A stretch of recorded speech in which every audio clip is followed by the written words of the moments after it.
Hey everybody, welcome to the James R. Selby Track and Field Classic. Andy Hawley alongside Cassie Legao, and we're excited to bring this great event to you. Now, Cassie, we're at East Jackson, your former home. This is home of the Dome, home of the Trojans. Now, you still have 3 school records in track and field and some cross-country records. It's I got to be do. nice to come back home and still see those records. It is. It's fun. It is nice. So talk a little bit about this event. It's an event you and I competed in. Yeah. What are these kids feeling right now? I think for a lot of them, this is a great last race just to kind of work everything out before the state meet. The thing that I loved about this race in particular was getting to race against athletes you might not normally see. So from us being from a smaller school, it was kind of neat to go up against some of the bigger, schools. I mean, we've got great weather. I think the kids are just going to be excited to go out there. And Yeah, definitely. And I think that's like I don't want to say it's not no pressure, but this is just a great, regionals are already done, conference is already done. You've kind of proved everything you needed to. You earned the right to be here. So you just get to go out and have fun. Yeah, and I think a lot of people, though, you do take pride in being the best in your event. Yeah. In the area. It's a cool thing, and there's a lot of great athletes competing today. There Maybe are. some records on the line. Yeah. We'll see. What are some races you're looking forward to tonight? I think I'm most looking forward to the girls' mile. We're so close to, I don't know, to seeing maybe a 5-minute mile be broken tonight. Wouldn't that be I unbelievable? mean, it would be amazing. Madison from Lumen Christi, she's a top seed. She's ahead of the pack by almost a half a minute, and she's a 1/10 of a second away from breaking what is really a very elite group to be in to break a 5-minute mile at the high school level. So I'm excited to see her race. Men's mile is always exciting for me. I'm really excited to see the 2-mile relay. I think that's going to be very competitive. What are you looking forward to seeing? I'm looking forward to the sprints. Yeah. It's a hot night. I like Hurdles. those. Yep, I like the short races. But it is a hot night. We'll see if the heat plays a factor. But it should be a great event. And throughout the course of the broadcast, we're going to bring you some interviews with some of the athletes, and should have a lot of fun tonight. So we hope you'll stay with us, and we'll be back with more of the James R. Selby Track and Field Classic after this. The Selby Track and Field Classic on JTV is brought to you by Summit Heights Dental Care. Hi, I'm Dr. Nicholas Legao of Summit Heights Dental Care. On behalf of our team, we hope you enjoy the great events happening all summer long. There's no better place to live, work, and raise a family. Visit us at smilejackson.com. Do you love to dine out and try delicious food? Do you love board games? Now you combine the two at Slice and Dice Board Game Pizzeria. We offer hundreds of games to choose from and play while you dine at no charge to you or your party. If you like a game you played, then check out our retail area and purchase a board game to take home and enjoy. But that's not all. We also have a full menu of amazing food, including fresh salads, sandwiches on Asiago focaccia bread, boneless wings, cheese bread, pizza that you can get round or our signature Super Edge Detroit style up to 27 inches long. Dine in and play, or take out and bring a board game home with you. Order online at slice_dicepizza.com. Slice and Dice Board Game Pizzeria, located at 1220 West Parnell Road, Suite B in Jackson. My experience with Printer Source Plus was amazing. They provided the best cost, and their installation was fantastic. Our needs are very complex, so we have different members that come in with different computers, so I have to know how to hook everybody up. And it's been very easy. That was one of my main concerns, and it's been pretty seamless. Their service was amazing. The machines that we have are workhorses. They are great. We were definitely able to save quite a bit of money switching to Printer Source Plus.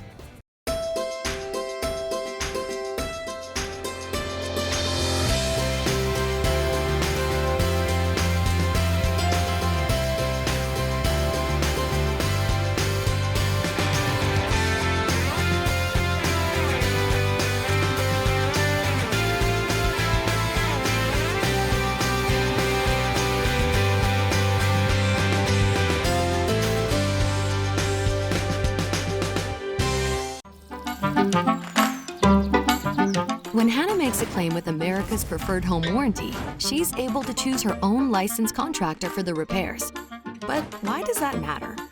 Let's see how it benefits you. First of all, you can choose a licensed contractor you know, or someone who comes highly recommended. Also, you can choose someone available on your schedule. After all, if a repair is urgent, you don't want to be waiting for the warranty company to send someone. You want it done fast.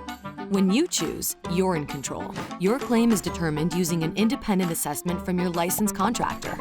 And you can apply your claim payment to the parts and equipment that work best for your needs and budget. Finally, Hannah loves that choosing her own licensed contractor keeps money in her local community, which is a win for everyone. Just remember to always reach out to APHW before starting repairs. It's good to have a choice, and choosing your own licensed contractor with America's preferred home warranty gives you the flexibility and control you deserve. When you need metal, and you need it now, Alro Metals Outlet is here for you. When your back is against the wall, our vast inventory of aluminum, steel, plastics, and more will help you get the job done. Whether you're a professional or do-it-yourselfer, our retail stores are your one-stop shop for metals. You select it, we cut to length, and shear to size. Right here, right now. Because when you need metal, Alro Metals Outlet has your back. At Comfort Keepers, we believe that an in-home care plan should be customized to each individual's needs, goals, and living situation. The best care improves quality of life by focusing on the care activities that increase engagement, improve physical and mental wellness, and bring happiness, purpose, and hope. Our services focus on physical needs and total well-being. We believe that everyone should experience the best of life no matter their age or the level of care that is needed. At Comfort Keepers, we strive to elevate the spirits of our clients and families every day. Comfort Keepers, located at 125 Irwin Street in Brooklyn. Or for more information, visit our website at comfortkeepers.com or call 517-481-2177. Welcome back to the James R. Selby Track and Field Classic on JTV. Our coverage today is presented by Summit Heights Dental Care, and alongside me from Summit Heights Dental Care is Cassie Legau. Thanks to you and husband Dr. Nick Legau for helping us bring all the great summer events, including this one. Thanks for having us. I'm excited to be here. Absolutely. Our coverage is also brought to you by Comfort Keepers and Frosty Boy of Vandercook Lake today. First race of the night, Cassie, is the 4x8, and we're going to get things started with the boys. Yep. Pretty good. We got 7 teams in this heat. Homer's going to have Anthony Clark starting, Napoleon, Kyler Paquette, Jackson, Andrew England will take the lead for that team. Matthew Rankin will take the baton first for Grass Lake, Tyler Hill for Leslie, Logan Neal of Western, and then Caden Kipnick of Manchester. And really, this will be a good race. It's a pretty tight field. I mean, you're looking at Homer was coming in 9:17 and seated first, Manchester at 8:41. There's only 4 seconds separating 1 through 3. Right. So this is going to be a tight race. And Cassie, how about the season, though? You know, you've had weather could be an issue. We don't really know what these best times really could be, maybe. Exactly. I mean, because they've been battling the elements all season, and I mean, even today, it's pretty windy. There's some gusts that are kind of flaring up. We've got heat today, so that's a. Now, heat probably going to affect the mid-distance and distance runners Yes. a little bit more. What do you have to be aware of when you're getting ready to compete in high heat, high temps like this? I mean, obviously, water, water, water. So I shouldn't be drinking this Diet Coke right now, Cassie? Should probably have some water. You always see a few runners pass out at this, don't you? We hope not to. We hope not to, but. Yeah, it's, again, a beautiful night. It's is. great seeing all these teams from the area in here. And this is our second year we've been at East Jackson. It is. 2020, we didn't have one. COVID canceled. You remember that? COVID canceled everything. It canceled everything. Jackson High's facility under construction. So we Yes. come over here, and it's just unbelievable. It's first class. It is. We also have some there's some serious history here. There is. I didn't realize that the long jump school record holder and long jump pit has a little bit of history. It does. So the long jump pit at East Jackson Community Schools is named after Ray Eggleston. He won the state He won the entire state meet for East Jackson in 1952 by winning all 4 of his Like events. he literally won the meet. He single-handedly won the state title for East Jackson. He still holds the school record in long jump, a jump of 21 feet 7 inches. So that was in 1952, his senior year, that he won the state title. He went on that summer to compete in the Olympic trials. He ran the 100 and 10-2, finished 3rd. Wow. Went on to have a successful career at Michigan State University in football and track and field. He actually competed in the Rose Bowl with MSU in 1954 and had a promising professional football career ahead of him. Unfortunately, had a torn ACL that he battled with his time at Michigan State, but came back to East Jackson. Had a long career here as a coach and athletic director, and as a beloved member of the EJ community. That's some big time stuff. Yeah. That's very cool. He and his wife Nancy, they're still members of the Jackson community, and it was a really neat event to be able to honor him and name the long jump pit after him. We are just about set to start the boys 4x8, but we're going to keep things in the East Jackson family. There's a lot of East Jackson right away. A lot of East Jackson. Our winner in the pole vault, we'll have you pull that mic down a little bit there. We have with us Addison Rudd. Congratulations on winning the pole vault. Thank you. Tell us a little bit about the event today. How did it go? At first, I was a little nervous because I was jumping on a new pole, but after warm-ups, I was going up really strong and confident in it. Now, I hear your year has been pretty interesting. You were able to play golf, but you had to use a golf cart. Is that right? Yes. Can you tell us what was that all about? I was in a boot for a couple months during golf season and was not able to walk the full 9 or 18, so I golfed in a boot for the season. I might golf in a boot myself, so I don't have to walk. And how was it getting back into track, Addison? It was very difficult. It was a lot of training and just getting used to running again and being back on it. And you've had an exciting season. You've had some pretty good competition from within the conference, haven't you? Yes. So what are you looking forward to, for the rest of today? Do you have any other events are you in? I have the 4x1, 4x2, and the Open 2. Oh, my goodness. Well, you better go get some rest, and congratulations on winning the pole vault, and good luck in the rest of your events today. Thank you. Thanks. That's a busy day Addison has. That is a busy day. Very busy day. Not sure why we are not starting yet. You know, last year you ran the Alumni Mile. I did. I think that you need to run it next year. Oh my gosh, I did the walk to the bathroom, which was about 200 meters, and I couldn't do it. You know, that was a missed opportunity. We should have came back and ran it when we were still college athletes. Honestly, that's really the only time to do it. That's really the only time you should do it, and there were quite a few men that did do that last year, and they lapped me. So, it's okay. Well, you had to do it. It was at East Jackson. It was, exactly. We'll be talking to a lot of people throughout the night, and Devontae Hayburn is with us today.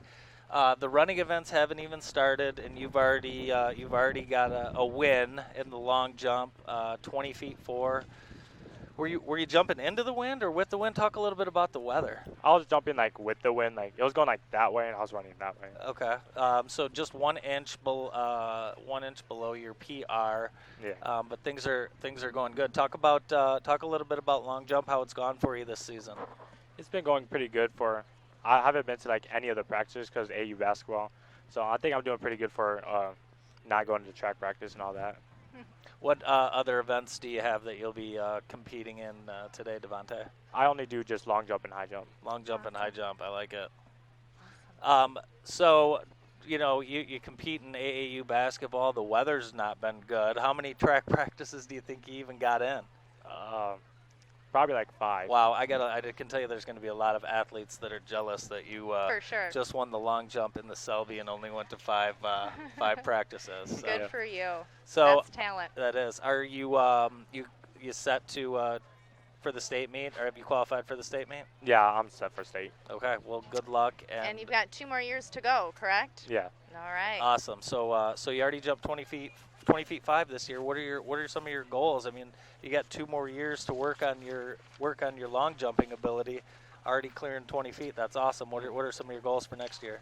To get like at least 21 to 22 feet in long jump and get like 6'4" in high jump. There you go. That would be good. Now, what's the record here at East Jackson? You just told us. 21 feet 7 inches. Okay, 21 feet 7 is the East Jackson school record, and then and that's from 1952. 1952. So you're jumping on a track with good company. All right, we'll let you go back and get some rest, and we'll look forward to seeing you down the road. Good luck at state. Thank you. Another winner. How would you like that? Long jump, high jump? Yeah. And play basketball? Yeah. My coach wouldn't have allowed it, but hey, it works. It does. You know, I'm noticing that there's so many, since you and I graduated, there's so many kids that are doing 4 and 5 sports in high school. And, you know, I guess it's just a numbers game. Right. And that's the nice thing about track too, is it lends itself, you know, if you're an athlete in another sport, they complement each other, right? Like, it's nice to see, we haven't got the men's pole vault results in yet, but like, you know, some of our leaders in pole vault are also wrestlers. And that makes sense because you're using your lats and your core. So those go hand in hand. Did you ever do any field events? No, I did not. No. Just yes, in middle school I did shot put. Really? I did. And you were good at hurdles. I did hurdles. I loved the hurdles. Yeah. It's an intense race. I think Jeff Steers, our sports writer and photographer, he works so hard during this, Selby. He's already brought us 2 athletes, and he's going to bring us another one. Which leg's the hardest in this? Probably third. Yeah, third. A lot of pressure. A lot of pressure on. I mean, fourth is always. I mean, they all carry a significant amount of importance, right? Because first, you got to put your team in a good position. 2, you got to keep yourself in a good position. And then fourth, if you're coming from behind, I mean, that's, you know, you're racing the clock. So. We have no Columbia for the 3,200-meter boys race today. We are running about 10 minutes behind schedule. Oh, we had an injury. I'm sorry. Okay. We did have an injury. And I hate to see that the week of the state I know. finals. Well, hopefully it's not too serious. I'm going to look for people to run the alumni mile, though, people that I've seen, and then try and encourage them to run, because we're in a perfect spot. We are. I've reached out to some of the former athletes that I competed against. Did you get any takers? No. I mean, I got some empty promises, so we'll see. Well, we are going to take a quick break, and we will come right back with the boys and girls 4x8.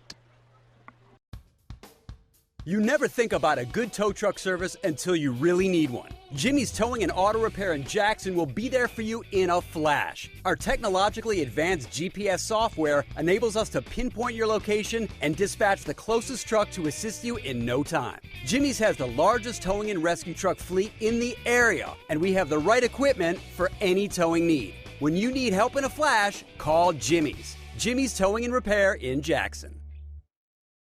Willis & Jurasik is your one-stop shop for accounting, tax, and consulting needs. As the largest locally owned CPA firm in the Jackson area, their nearly 30 team members take a proactive approach in recognizing the current and future needs of each of their clients, never settling for providing an average experience. Their persistent drive to add value to clients, both large and small, has solidified their clients' confidence since 1967.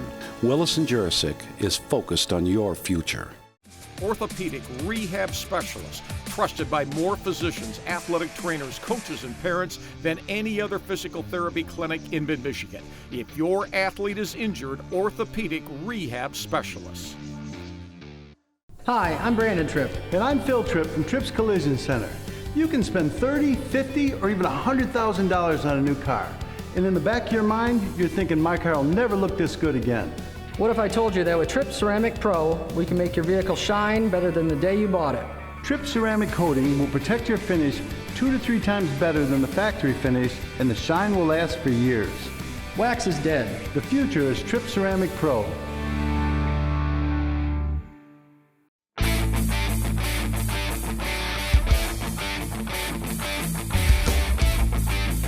For at least a dozen years I've been at MVP Sports and using them. Ray and Kelly do a great job of getting me the things I need. Shirts, hats, uniforms for basketball teams, shirts for the golf teams.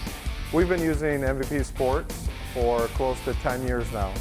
The biggest reason that we come back to MVP Sports is because every time that I walk in the door, they treat me like I'm a first-time customer. I would recommend MVP Sports to other businesses as well as anybody in this community.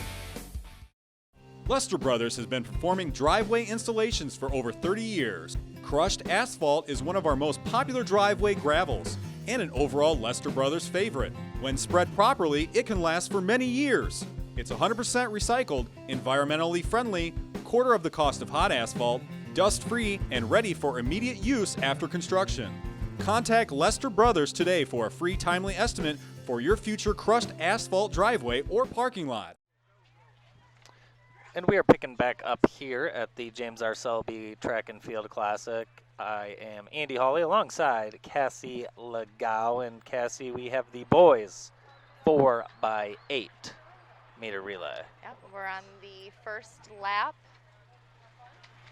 So this is, for someone who isn't a distance runner like myself, I'm watching the lead runner here, and he's going fast. Is it you normally go that fast on that first lap? I mean, some could argue that a half mile is not a distance event. It is a combination of a sprint and a distance event. Well, certainly a good start for Jackson. Jackson followed by Western Manchester, which is our top seed, followed by Napoleon Leslie, Homer Trojans, and East Jackson. Actually, Grass Lake. Was that Grass Lake? It's Grass Lake.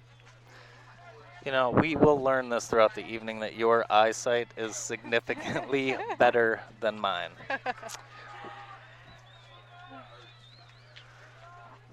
So on this transition, you really just want to make sure it's smooth, right? It's not. Yeah, it just needs to be clean. Yeah. I mean, obviously, sprint relays, it's a lot more technical. How about the variety of running shoes? You've got some what I would call maybe road racing shoes. Yeah, You've got some mid-distance spikes. What was your go-to?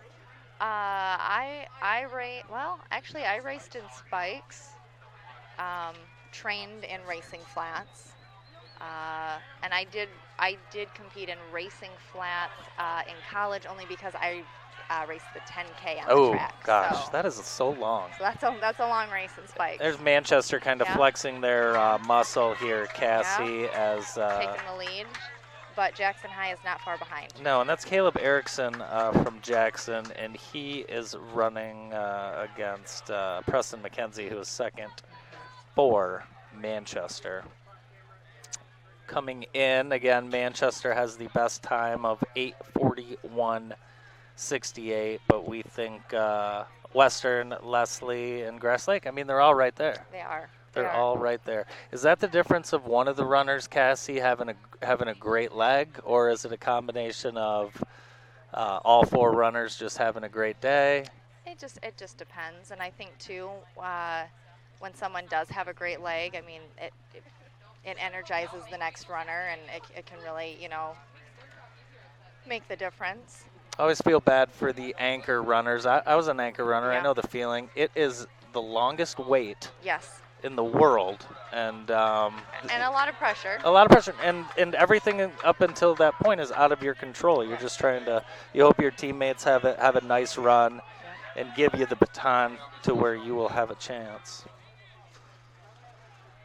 A little bit of a different pace you're seeing from the Manchester runner, just kind of a strong stride there. Yeah. And really, though, Jackson is looking strong.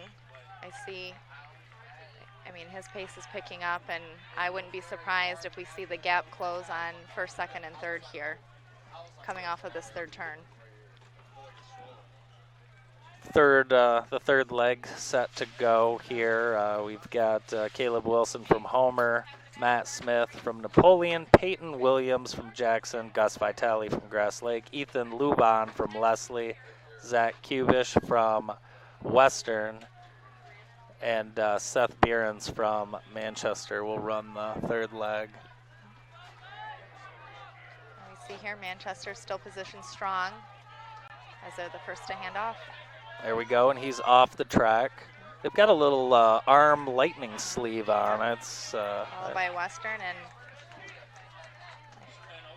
Leslie's right there in it. And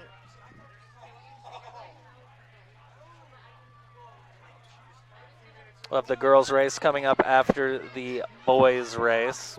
And now this is a very interesting dynamic because you have a pack of 3 running to really close in on that lead runner. I mean, that's a hard race to run when you're all alone. Is that and you can see the 3 runners there working together, and they are really closing the gap. So I mean, this is anyone's race. Yeah, he is. The leader's working hard while those back 3 kind of draft off of him. Yeah, they're pacing each other. Now this is the first. Just the first of 2 laps in this leg. It'll be interesting to see with all them bunched together how they take it through that 4th lap, or the second lap. Yeah, this is a very tight race. This is how you want it.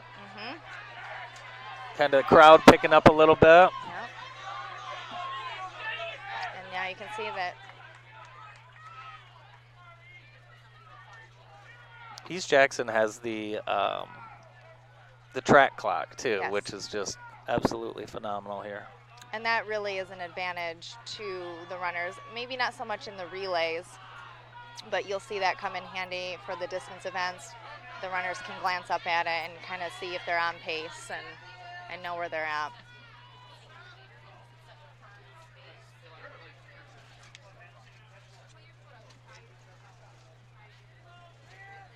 Now the night is kind of just cooled off where there's not even a lot of breeze. Sorry, it's not cool. I shouldn't say that. That's a bad joke. It's not as hot as it Yeah. was. We have really good seats here, by the way. We're in We're right at the finish line. Yeah, right at the finish. We have covered seating, beverages, water, Diet Coke. We're good.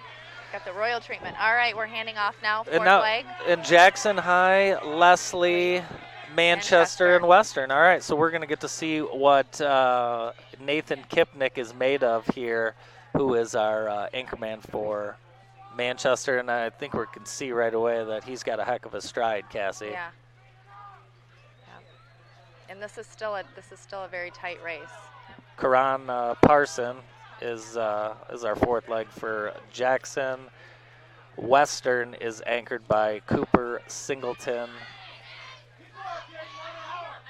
And Grass Lake is anchored by Connor Million.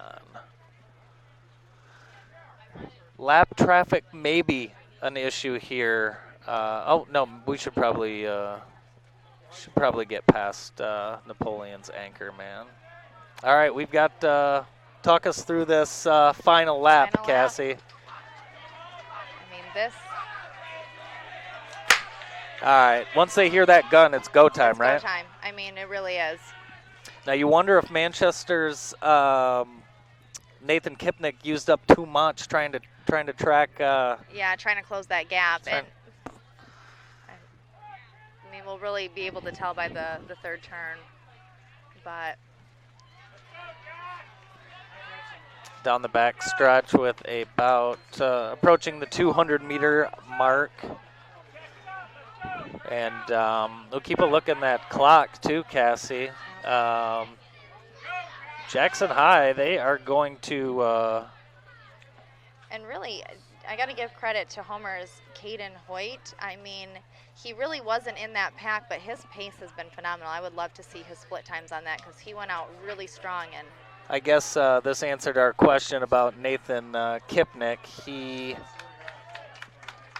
He saved it and he got it, but a heck of a race by Jackson. So they will come in, and that's going to be their best time of the year by about 5 or 6 seconds. seconds. Jackson High, that's their best time by 30 seconds this year, Cassie. And then followed up by Leslie and Western. And, Western just a few seconds beyond their PR. But if you're Jackson, you guys got to be happy with that time. Yeah, that was incredible. And Manchester as well. They could be a formidable opponent in the state meet. Yeah, that's going to be a really good confidence booster going into Saturday. So what do you make of that already? First race, you got a few times this tells me that the heat doesn't mean anything to these kids. They are ready. And a strong finish there. Homer and Gresslake and Napoleon are finishing out this race. And we'll get things moving pretty quickly here, Cassie, with the girls 4x8. And we only have 5 teams, I think, unless there's a late addition. So it looks like we have Hanover Horton, Leslie, Napoleon, Western, and Stockbridge took the first place seed. Looks like they have a time of 10:22. So these are fast times. Should be another great race. We'll see if the track stays fast, as it did for the boys. See, this is what I love about the Selby meet, because you've got Western and Stockbridge. These are 2 schools that wouldn't normally face each other, and you only have 6 seconds between them. That's very cool. That's right? very close. So it'll be interesting to see how this plays out. One thing you can say about all these kids here is, as you look into the future and, you're hiring people and moving on in life, these kids here are tough, aren't they? Yeah, I mean, running is a mental game, right? They always told us what? Yeah, you're out there by yourself. Yeah. Figure it out, right? It's mental. It is. Yeah, it's tough. The thoughts that go through your head waiting for that the start pistol, and it's difficult. A lot of pressure. So we're going to get things started here. This is the girls again. And while this race is going on, we are going to talk to, I think we're going to talk to Mackay Wingfield here at some point. But, things underway for the girls 4x8. And for Stockbridge, Brooklyn Rochow, her father, Garrick Rochow, CEO at Consumers. There you go. He's probably in the crowd. For Western, Cammie Bolt. Move over like this. She is first leg. Napoleon. Is Napoleon in this race? I have an old roster now I'm looking at. Yes, Napoleon's in it. Okay, yep. And then Ava Schnell from Hanover Horton. We are now joined by Mackay Wingfield, and you coming off is this the second year in a row you won the high jump? No, last year I won long jump. Last year you won long jump, okay. So you 6'3" in the high jump today? Yeah, 6'3". What, talk about jumping in the heat. How do you think you did today? I mean, this is not really nothing. You just got to stay calm, lift, and then technique. It's all about finesse in the high jump. How do you, what do you like better? Long jump or high jump? I noticed a lot of the competitors out here do both. Yeah. What do you like better? I feel like long jump stole my heart. I like long jump a little bit more. So, what are you getting ready to compete in the rest of the meet today, Mackay? I got the 4x2 and then the 4x4. And what legs do you run in those? I'm second leg for the 4x2, and then I'm fourth anchor for the 4x4. And will you be competing this Saturday at the state finals? Yes, ma'am. And what events? Long jump, high jump, 4x1, 4x2. You're gonna have a full day. Oh yeah. Good luck. Thank you. I appreciate it. Should be good. Show us why the anchor of the 4x4 is the toughest leg in all of track and field later tonight. All right. All right, I got you guys. All right. Have a good night. Congratulations on winning the high jump, and he's just a talented athlete. Yeah. I appreciate it. Back to the girls 3,200 run. We're getting ready to pass off to the second leg, and it looks like Western is coming in strong. Cassie, this is your first on-air Selby. How's it going so far? I don't know. How is it going? I think you're doing really well. I think you're doing really well. Brandon hasn't looked back here with anything. And Western's runner is off to a strong start. I think that's Lillian Haydenberg, and if we get that name wrong, we apologize. And wow, she's got about a 70-yard gap between first and second place here. The Selby Track Classic on JTV is brought to you by Summit Heights Dental Care. We'd like to thank Dr. Nick Legao for helping us bring you coverage of today's Selby Track and Field Classic. And of course, thanks to you, Cassie, No problem. for joining us today. It's fun kind of seeing all the activity at your alma mater, isn't it? It is. It's a lot of fun. I don't know about you. Does it bring back the butterflies? It is. I'm glad it's over with and it already happened. Right. You know what I mean? I will say the hardest part about sitting up here at the finish line and being on air is that I'm not able to like cheer and scream at the kids. You know, I want to mom mode. I want to cheer them all on and coach them and tell them what to do and tell them how great they are. And so. Well, you'll get to do that soon enough because your kids will be running before you know it. They will be. We are. We're going to be joined here by Alexis Bargesser of Grass Lake, and here in a short while. Alexis, one of the best basketball players to come out of the area, and Alexis joins us now, and there was going to be there was a thought that you were done, your high school career was over, but you said not so fast. Tell us why you decided to come back and run track. Well, I kind of wasn't expecting to be able to run track until my surgeon told me that I had a chance to run. So I kind of just took that and started working hard for it because I wanted to get something out of my senior season. Now you tore your ACL? Mm-hmm. ACL first basketball game. Talk about the mental toll that took on you. But obviously you were able to learn from it and bounce back. Just talk a little bit about the last few months, how that's been for you. It definitely was hard from the start, knowing that, I mean, all I've worked for since my freshman year was my senior season, and I wanted to go out with a bunch of different accomplishments and goals of mine. So that was hard on me, but I kind of just took that and knew that I can overcome this and work harder for it and, I mean, get stronger through it. So. And obviously you're known as a phenomenal basketball player, but we need to give credit where credit's due. You won the state title in the 100, 200, and 400 last year. Mm-hmm. And what was your favorite event to run? Oh, that's a tough one. I mean, always my favorite event was the 200 meter, but I mean, I found, I wouldn't say a love, but more fun in my 400 meter run just because I was so good at it. And I mean, once I built my endurance, that race was my best one, and it actually turned out to be a fun race to do. Now you're just doing the 200 today, and you'll run the 400 at state. What are your expectations for today even? Today I kind of just want to work on my speed here and, I mean, take advantage of not having to run a full lap around the track as I usually have to, and kind of just enjoy my last 200 that I'll ever get to run in my high school career. Well, we wish you the best of luck, and you'll be heading to IU probably pretty soon. When do you officially start with the IU basketball program? So I'll leave on June 15th for my summer session there, and I'll be there for 6 weeks. That's awesome. Well, good luck. Good luck the rest of your high school career. It's been a pleasure to watch you, and we look forward to watching you on the Big Ten Network next year. Thank you guys so much. Get back to the race, the 3,200 meter relay. She is just an unbelievable athlete. Can you imagine that? You tear your ACL in your sport, and then you come back. And she won her first 2 events in track and field coming off of her injury. So first meet back, she was back at it. Yeah, she is. She's very impressive. Yeah.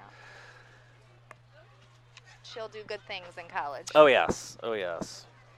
You know, Cassie, you ran in college. So did you? Yeah, and it's a little bit like a job, but what do you think it takes to to run at that next level? It's a mindset. It's a lifestyle, right? But if you have the love and the passion for it, you know, if you love what you do, then you don't mind putting in the time and the effort. So, and I'm excited for the kids here that are going to go to state and are looking looking at advancing to that next level, because that is a really exciting time in their life and a great opportunity. It is. It's only once in a lifetime, and get that opportunity. All right, our anchor legs are going, and I'm going to need to flip this page off of the discus results here, Cassie, to see who we have going last for.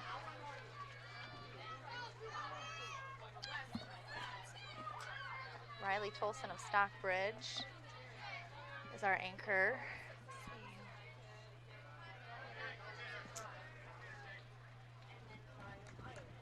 I lost track of the runners as the pole vaulters were going across. We're coming back down the back stretch. Yeah, we're on turn 3, first lap of last leg. This is where my poor vision starts to come into play. And times look pretty good. Yeah, and really, yeah, so we had Western leading, and Riley of Stockbridge, she really came on strong, and she has just She's taken cruising. the lead. Yeah, Riley, she's in her stride. That's Last lap, she is now in the lead. She looks in control. And Napoleon strong in third. Yep, absolutely.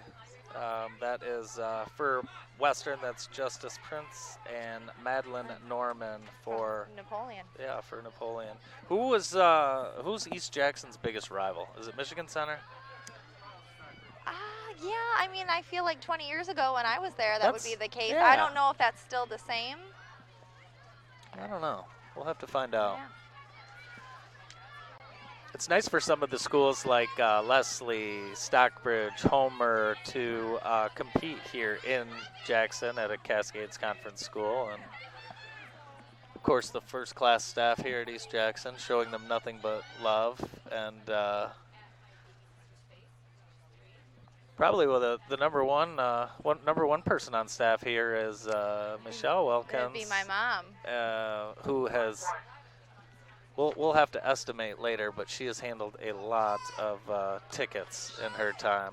She is the official ticket taker, and now coming in first place, Stockbridge crossing the line, looks like 10:25. Yeah, it looked like she kind of cruised a little bit. Yeah. Western coming in second. They had a safe lead, and in this heat, and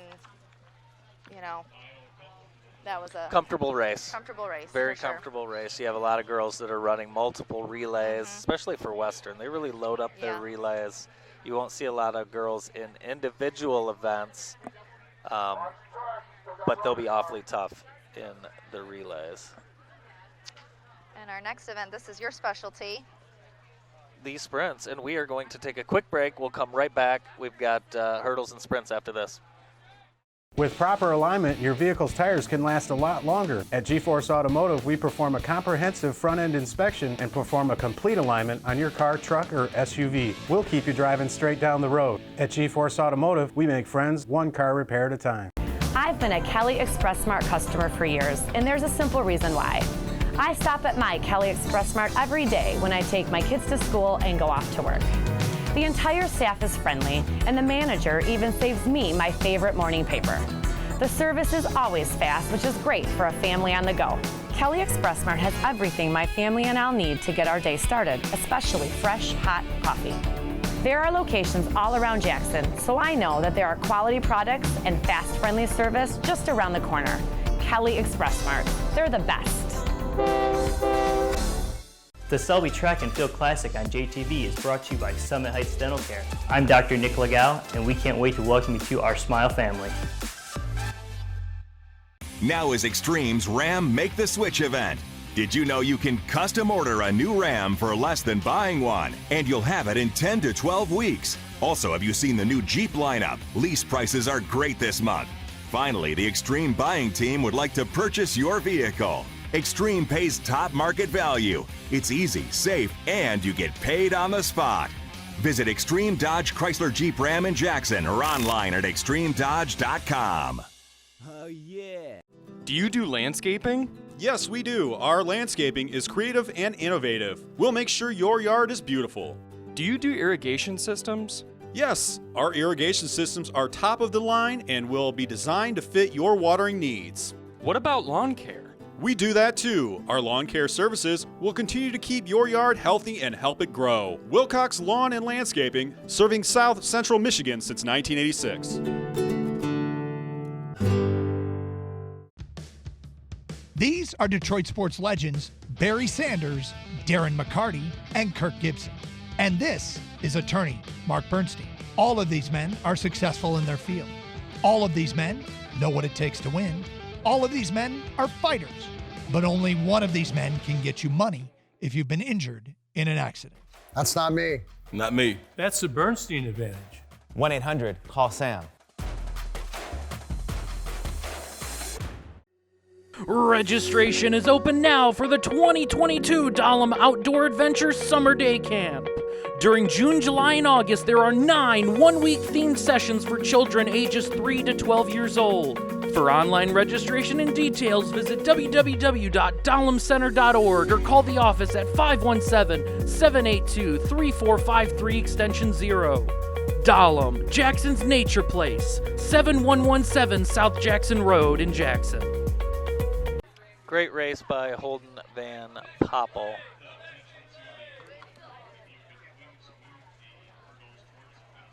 Welcome back, and Holden Van Poppel just took that race for the boys, and they're going to reset the hurdles for the girls' race. All right, and that was the 110-meter hurdles, and Holden is from Napoleon. That was a really strong finish. He's a state qualifier along with Jack Easterday of Grass Lake. Yeah, Jack is a top 8 qualifier in 3 of the 4 events he'll be competing at on Saturday. But he will not be doing athletics in college. He'll be focused on engineering at U of M. That's awesome.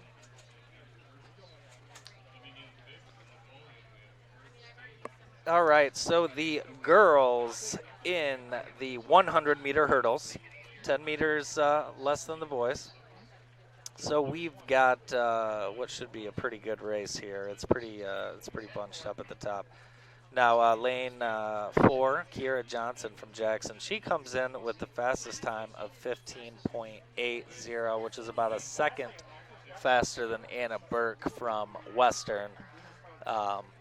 This should be just a good race. Kelsey Bradley from Napoleon. She is one of our scholar athletes this year. It's nice seeing a lot of these names, kids that are also outstanding in the classroom as well. You wouldn't have seen my name on that list where you had to celebrate the classroom work as well. I know you were an outstanding student, Cassie. It takes a lot to do both. It does. I think that goes in hand sometimes with distance runners. You'll see a lot of that. You're saying distance runners are smarter than sprinters as well. I was trying to nicely No, say it. you know what? I think you're right.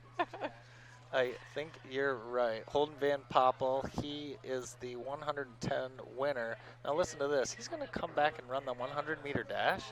Are you kidding me? Let's see if Holden can do that. I've never heard of such a thing, someone running the 110. And he's positioned well in that too. So. And here's our girls race. Again, Kiera Johnson from Jackson down the middle.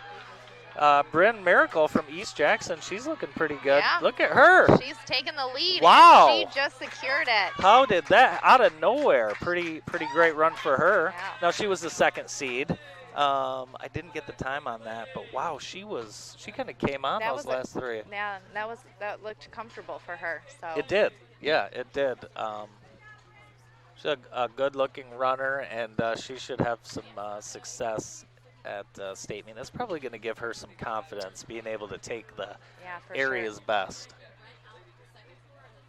Definitely. You remember when they used to give you a popsicle stick, and then what place they'd put you in? Yes. They did away with that. Well, times have advanced since we've done this. Yeah, they used to have pay phones. Now, amazing how quickly. We've talked about this before, but they really do need to bring back the barbecue dinner for the athletes here at this race. Yes, That was the best part as an athlete. After you raced and competed, you got a barbecue dinner. Yeah, that was Pastor Hines. He used to do that, and he just did a cooked phenomenal for it. job. It's awesome. Okay, so now we have the boys 100-meter dash and the aforementioned Holden Van Poppel, who is going to try and complete the rare back-to-back. Two-peat it. So he comes in. This is like the closest race we have as far as times. Like everyone's within 4/10 of each other. Yes. The number 1 seed is Graham Gumper from Hanover Horton. And around him are Andrew Cheney from Vandercook Lake and Holden Van Poppel. And Jeff Harvey of Jackson. Right. So they're all right there. Right. And Dylan Hackworth of Western. There's a Hackworth, so we have to mention. And I'm going to stand for this race, Cassie. All right. Clean start. Van Poppel looks like he might be a little tired from that first race. He's still out. Let's see. What a run by like Gumper. Gumper won. Van Poppel finished 3rd, and 2nd was Jeff Harvey from Jackson. Gumper looked good there in that race. He's kind of a short-built little sprinter, and a great effort by Van Poppel coming back 4 minutes later and going all out. Maybe less than that. Yeah. So nice race. Nice race for all those guys. Congratulating each other. I always love to see that. That's one thing that's fun about this sport is we all want each other to PR. Yeah, celebrating each other's success. Coming up next is the girls 100-meter dash. And, I mean, if you thought that last race, the times were close, look at this. Yeah, they're all right there. Let's see. Everyone under 14 seconds. And Riley Ellsworth from Columbia Central comes in at 13.23. And Caitlin from East Jackson right there, 13.28. I mean, it's close. It's very close. Very close. We'll see what happens. And perfect conditions right now. Yeah. Literally perfect conditions. The wind has calmed. We're completely shaded. You couldn't ask for a better. I could ask for the dome to open and Michelle Wilkins to bring us a couple malteds. And they're off a clean start.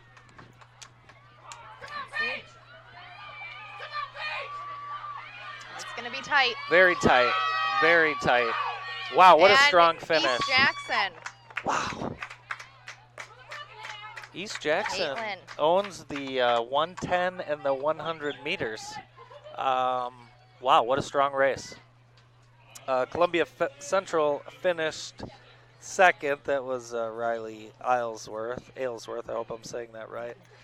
Just a great race. Saw the grit and determination on the faces there. Okay, we're getting through the Selby. We're getting through it. It's always an interesting start. You've got the long relay, then you've got the sprints. Coming up next is Event 7. You know this Boys, event. 4x2. 4x2. This will be a fun one.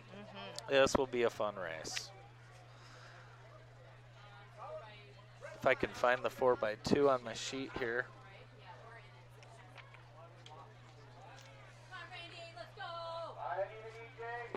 Okay.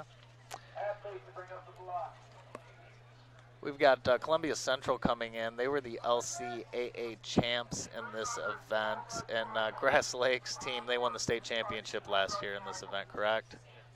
Yep, they qualified this year. And they are also the Cascade Conference title winners in this event this year.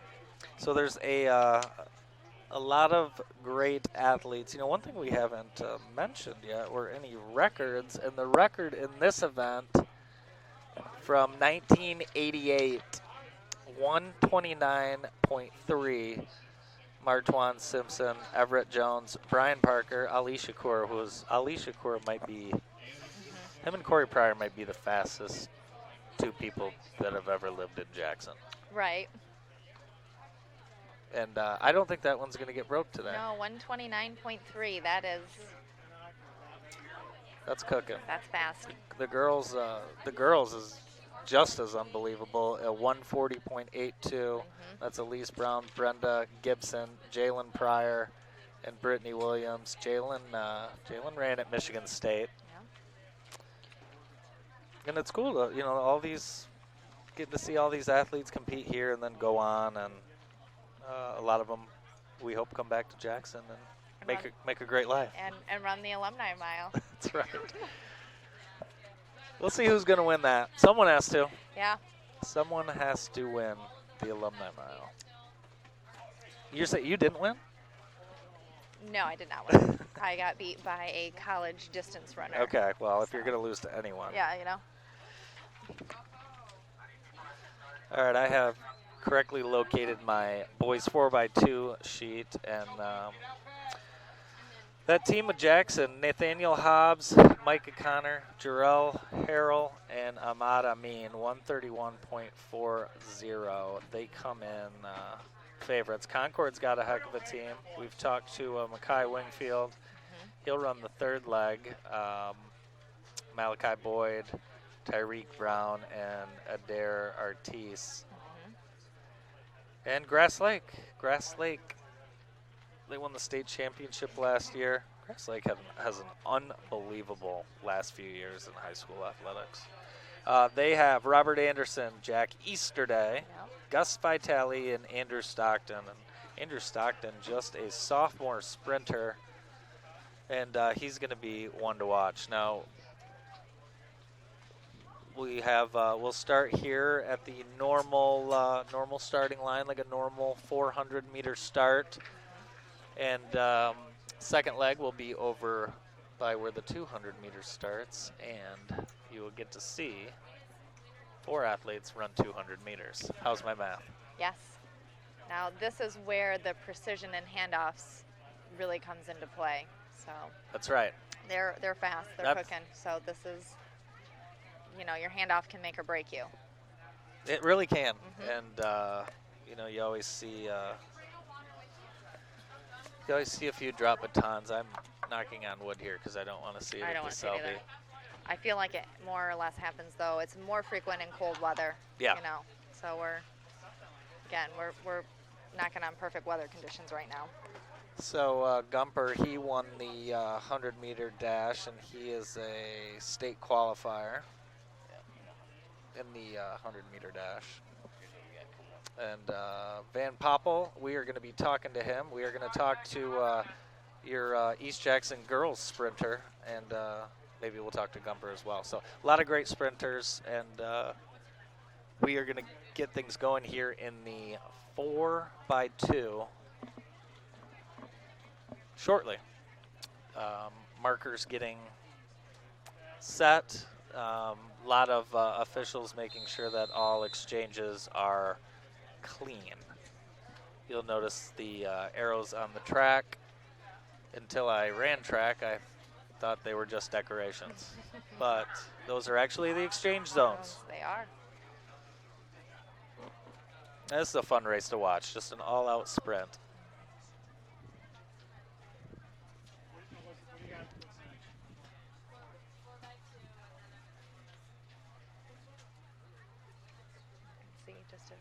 Last shakeouts, get real loose. Here we go. Another clean start. Concord, Jackson, Grass Lake looking good early. Our second leg that's going to be getting the baton here will be Tyreek Brown, Jarrell Harrell, and Jack Easterday, and that's Concord, Jackson, and Grass Lake, respectively. Thomas Daly has it for Western. Clean exchanges, Cassie? Looks clean. And down the back stretch. The runners stay in their lanes the entire way around. They do. Okay, Jackson's looking good. Columbia Central, and East Jackson, right and there. Grass Lake. So we've got league champions. One of these teams, though, And you really can't discount because they're on the inside turn. Absolutely. I mean, you normally see those outer turn Look handoffs first. Right, so. look at Concord. Yeah. Look at Right there Concord. in They were in about 6th place before that handoff. That handoff. Mackay, that's what Mackay Wingfield, we talked to him early, and he's getting ready to hand it to Ahmad Amin. Or no, Adair Artis, excuse me. And we've got Jackson. Jackson looking good. That is Ahmad Amin, and he is cruising, absolutely cruising. And they will get in at about 130 flat. Followed by Concord. Yeah. Okay. Lake. Yeah, everyone ran a great time there. I think you're going to see a lot of confidence heading into the state meet. Jackson High will have to get an official, but they look to be around 130 that point. might have been a PR. Here come the ladies.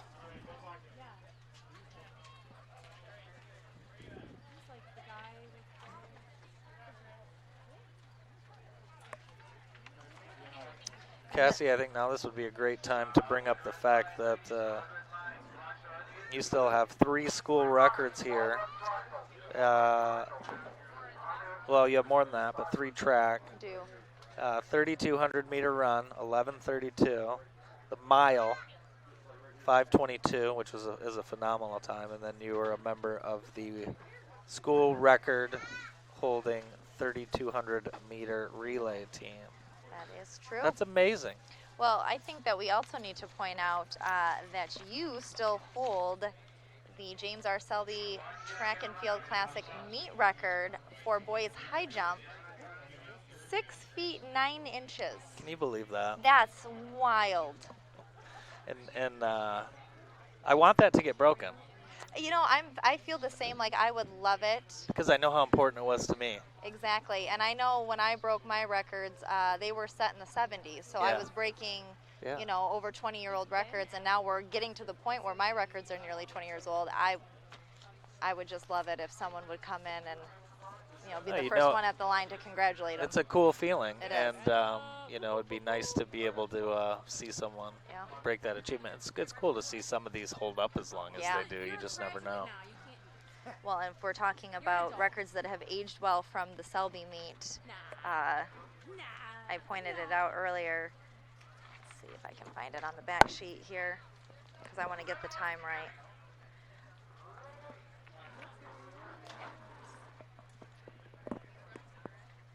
No, I can't find Brian's record. Oh, right here. Brian Olson. 3,200 meter run, Brian Olson from 1979 at the time of 9 minutes, 16.1 seconds.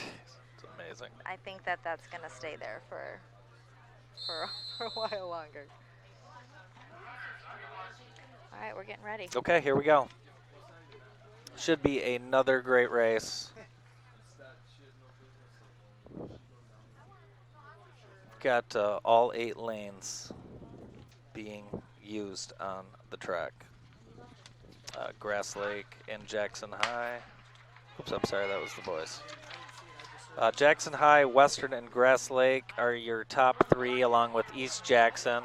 Those will be your favorites to win it. Jackson High comes in 148.90, and really Western, they won the I-8 at 147.43. They are the team to beat, and again, Western in their relays. And now East Jackson qualified too for the state meet with the top 8 time in this event. So, I mean, they've really been showing up on the sprints here today. So they're going to definitely be one to watch.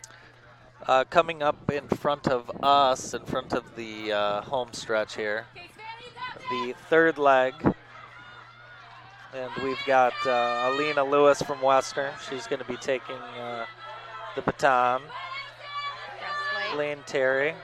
You know, now it is possible that some of these legs could have been mixed up here and there. So if we get a name or two wrong, we do apologize.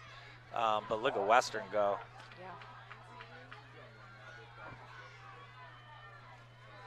Western is going to be anchored by Lily Luma. And East Jackson, Caitlin Pilch, which we're going to have on here shortly. And Jackson is anchored by Kiera Johnson.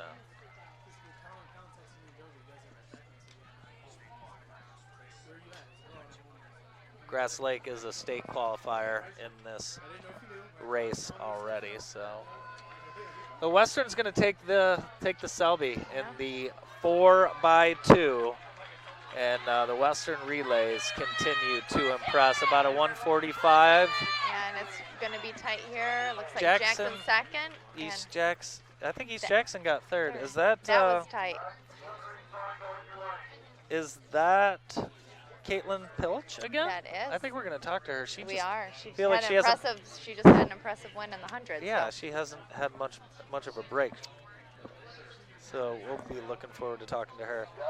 Coming up next, a couple of Cassie's favorites. We've got the mile. The mile's coming up. We've got the mile, but we're going to take a quick break. Back with the boys' mile after this. Hard water can make your life at home miserable. No one wants to spend money on expensive products and chemicals to help deal with rusty appliances and discolored laundry. Tri-County Water has been helping local families and businesses solve their water problems for over 50 years. Call or visit us online at tricountywater.com today to schedule a free water analysis.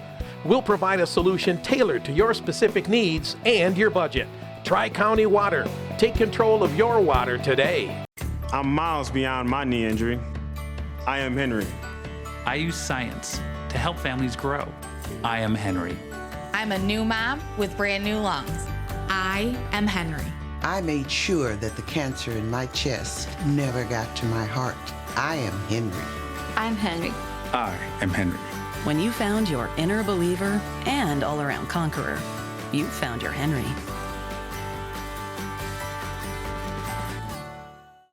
Welcome back to the James R. Selby Track and Field Classic, presented by Summit Heights Dental Care. Andy Hawley, Cassie Legao, and the boys' mile is underway. And Cassie, this is one of the races that you were most looking forward to tonight. It is. It is. Looks like Matthew Rankin of Grass Lake, top seed here with a PR time of 4:34 for this season. But he's going to have his work cut out for him because Stockbridge's Micaiah Bolton, 4:45. These are phenomenal times. Can't wait to see this race unfold. Now we are going to take a minute and talk to, we've let him catch his breath, Holden Van Poppel. And Holden joins us now. So you won the pole vault. Did you win the pole vault, Holden? No, sir. No, pole vault's not done yet. Oh, I'm sorry. The pole vault's not done yet. All right, I need to know. I've never seen anyone do this. You ran the 110-meter hurdles and then came back with the 100. What was the idea behind that? I just wanted to try it out because I'm used to running the 200 after the 300, and I thought I could do good at it, and that's what I tried to do. You looked pretty good. I mean, we were trying to, up here, we were trying to guesstimate how much rest you had. We think it was about 2.5 minutes at best. How'd you feel running the race? I thought I could have won it. I couldn't push through at the end. I got a little tense and tired, but I definitely thought I did well for how much break time I had. Okay, so you've got a little more going on tonight. What else do you have left? have the 300-meter hurdles left. And looking forward to the state meet on Saturday. What's your game plan going into that? My game plan is just to run as hard as I can and hopefully get top 3. Awesome. Holden, what are some things you learn about in athletics that necessarily you can't learn about in the classroom? Pushing through things and honestly just getting better, and with the process, you just got to keep with it. Holden, good luck the rest of the night and good luck at States. Thank you, sir. All right, back here at the mile. He's got a good attitude, that kid. He does. Matthew Rankin is a state qualifier here, and he's leading the way. And he's got, look at the shades, headband, necklace. He looks good to go. He is. Kinetic tape. Yeah. Now, when we were competing, we weren't allowed to wear jewelry. No, Times no, have changed. no. You get booted out. They'd say you, gone. Yeah. Everyone on the relay has to match. And you see the official here reminding everyone what lap they are on. Or no, how many laps they have. Yeah, we're at the half. We're on lap 3. Okay, and we're gonna let this race. Is this the start of lap 3? We have East Jackson's Caitlin Pilch. Is that right? Am I saying your name right? Yeah, we're gonna talk to Caitlin Pilch after this race. We're gonna talk to her during the girls mile, and we need to give her a little bit of time. Anyways, I feel like she just ran 3 races. She did. All right, so Matthew Rankin, Cassie, he looks like he's kind of cruising a little bit. He's got 1 lap to go. What's the game plan for him here about 20 meters ahead? You know, it's interesting because,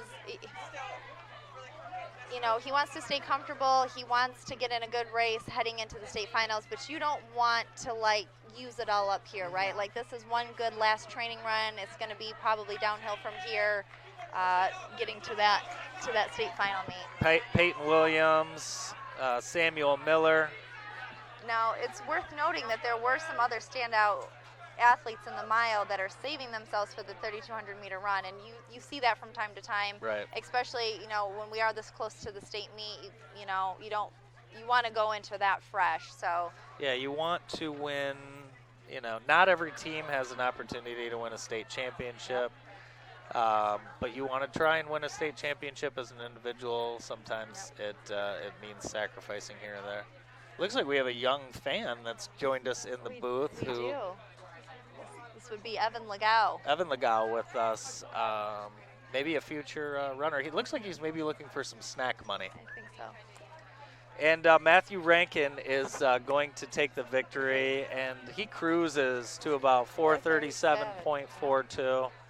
And just a nice race for him. Again, he's a state qualifier. There's Peyton Williams.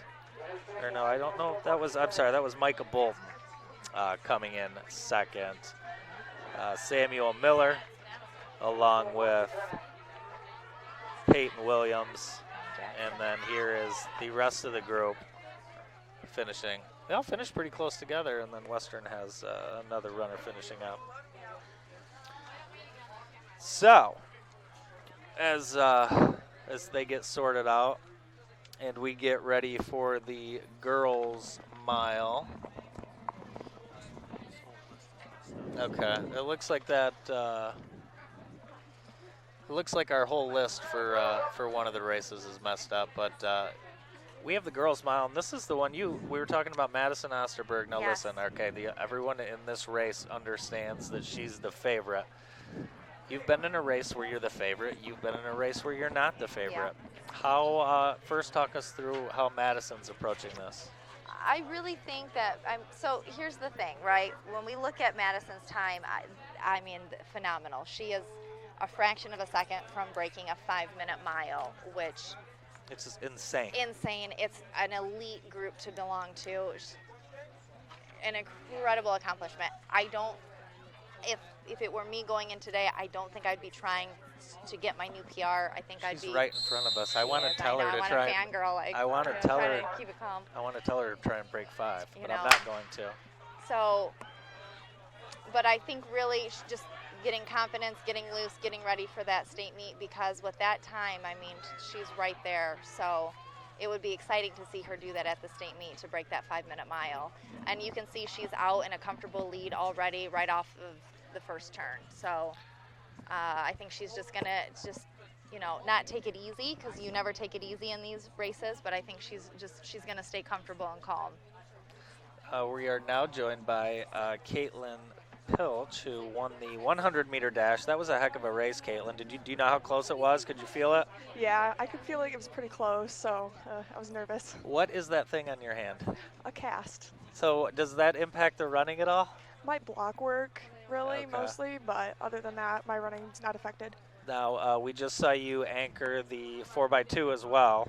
The baton, the block work, the cast, 2 wins. That's pretty good. Talk about the day so far. It was a pretty good day. I was kind of really nervous for this meet because it's my first year of running track ever, so I was really nervous. And I was never anchor for our relays. I was always first, so I was kind of nervous about that, but ended off on a good note. So that's incredible. Do you like being the anchor? Do you think that that's where you're going to stick to? I like it because if I see someone in front of me, I always want to push harder. Yeah. So it was kind of a good chase to do. And is that the game plan going into the state meet this weekend? Absolutely. Fantastic. Well, good luck. Your first year running track has been certainly a one success. For the memory books. Yeah, for sure. Keep it going. Thank you. All right, we're back for the mile. Can you imagine that? First That's year running incredible. track. Jeez, it's Talent. not fair. Talent. It's not fair. Madison is out there, and She is. We're coming up on the. Well, we're on turn 3 of lap 2. this is the second lap. We're coming up to the almost coming up to the half-mile mark, and really trying to do the conversions in my head on the pace, the split times. Yeah. I'm a little rusty on that, but Well, she's strong. Yeah, she's doing well, and See, so I mean, 2:30 would be a 5-minute mile, and she's again, I just want to yell to her how close she is to try and have her break that 5-minute mile. She's at 2:32, so I mean that's a 5:04 mile. I mean, that's still blazing for being out on your own, because really her main competition this season has been her own teammate. Right. And Faith will be in the 2-mile, which I'm also excited to see. We're now joined by Graham Gumper, who won the 100 meters. Graham, talk us through that race. That was a pretty stacked heat. How was your confidence going into that race? At the beginning, I was really nervous with the J-High freshman. I was pretty certain I was going to have a bad start, and he was going to have a really good start, and maybe I would lose that. But by the end of it, like the 60-yard mark, when I started pulling ahead, I just needed to push myself a lot more, and that caught me the win. You looked strong. You looked very strong. Is that the only race you're doing tonight? No, I think I'm going to do the Open 200 because I was going to do the 4x1 and 4x2 also, but my teammates couldn't make it for the 4x1 and 4x2. Now, you probably say that because they're playing baseball or something like that. Now, do you play baseball too? How are you playing 2 sports at once, Graham? Yeah, so I'm doing baseball also, but it's really difficult. Like, I haven't been able to go to any practices really for either sport. Like, You always have a game. These kids got it figured out. Yeah. It's hard. So at the beginning of the season, when there wasn't any games, I could go to both. But by the time the games started, it was like game, meet, and I could only go to baseball practice on the weekends when we had that. But track, I haven't been to track practice since the beginning of the season. Well, that's pretty impressive, Graham, considering that you're the Cascade Conference champion and the regional champion, and now the Selby champion. You got to feel pretty good going into the state meet. Yeah, it feels amazing. I can't wait for that. It's first experience. This is my first year in high school doing track. You and Alan Iverson, very good at practice. Thank you. Graham, congratulations. Good luck Keep up at the state. good work. Thank you. All right, and Madison Osterberg is she's getting ready to take the crown. Yeah, we're on lap 4, third turn, and you can just see she's calm, she's steady, she's solid. She's going to cruise it in. Yeah, she's not going to break the 5-minute mark today, but you know that's got to be in her head for Saturday, it right? It is. Oh, 1,000%. But a heck of a race. Today is just a great, like I said, one good last race. Add to your confidence.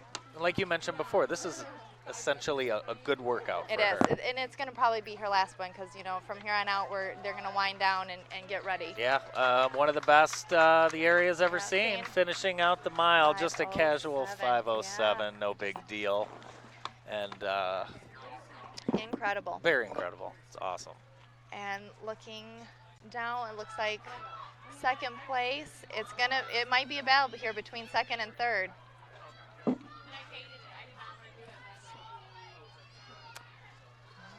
She was able to hold her off. It looks like Stockbridge and Manchester coming in, and that was Allie Koch from Manchester. And Micaiah, I'm sorry, I'm not turned over. And Brooklyn Rochow from Stockbridge. Nice finish. And so coming up next, we have the Boas 4x1, and this should be a great race. We got Western Jackson and Hanover Horton. Gumper, he just left us. He's going to go anchor that race. Yes. He said he hadn't been to one track practice. That's just incredible. What an athlete. If I could go back and do it all over and get away with it, I would just do games. Just games. Just games. It is cool that they're able to have those experiences in baseball and track, and you know he's going to go back, and some of the kids on his baseball team don't even know what the Selby track meet is, and he just won the thing. Yeah.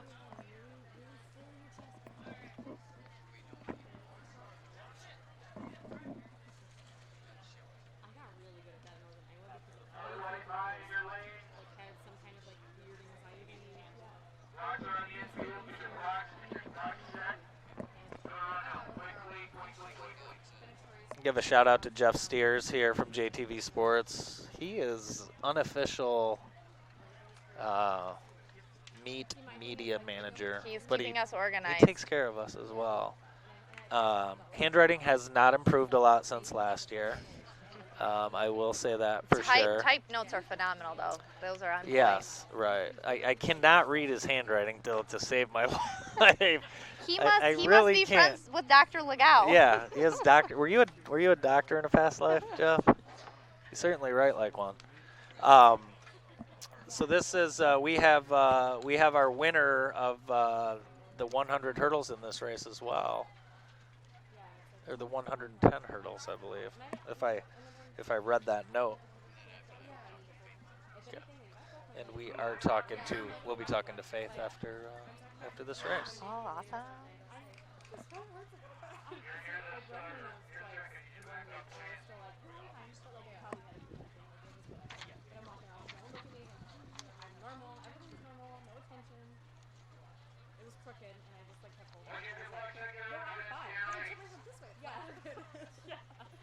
I'm hoping at some point Dr. Legal comes into the facility and we can get a chance to talk to him.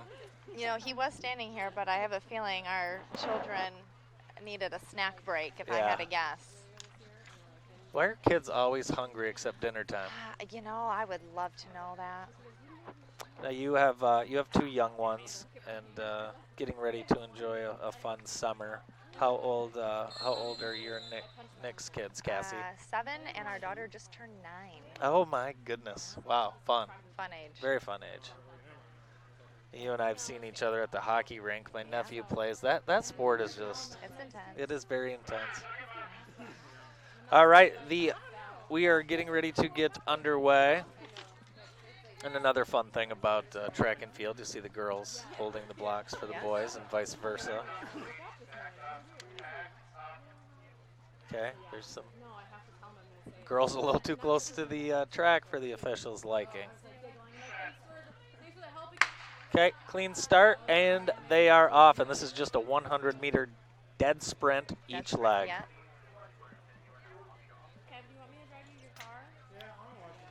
They're cruising. Looks like pretty good handoffs. Grass Lake looked like they might just had one of the best handoffs I've ever seen. We'll see if they can hold through. Again, Jackson High with that team of Kyson Cooper, Midland Weatherspoon, Xavier Gibbs, and Jeff Harvey come in at 45.59. Hanover Horton has Gumper on the anchor. Parma Western, Connor Corey, and then, of course, Grass Lake's Andrew Stockton coming up the edge. And it's going to be It's going to be close. Very tight race. There's Andrew Stockton from Grass Lake. Everything he had. Close. Jackson High first, Grass Lake second. Absolute phenomenal. That was a photo finish. That was great. Phenomenal race.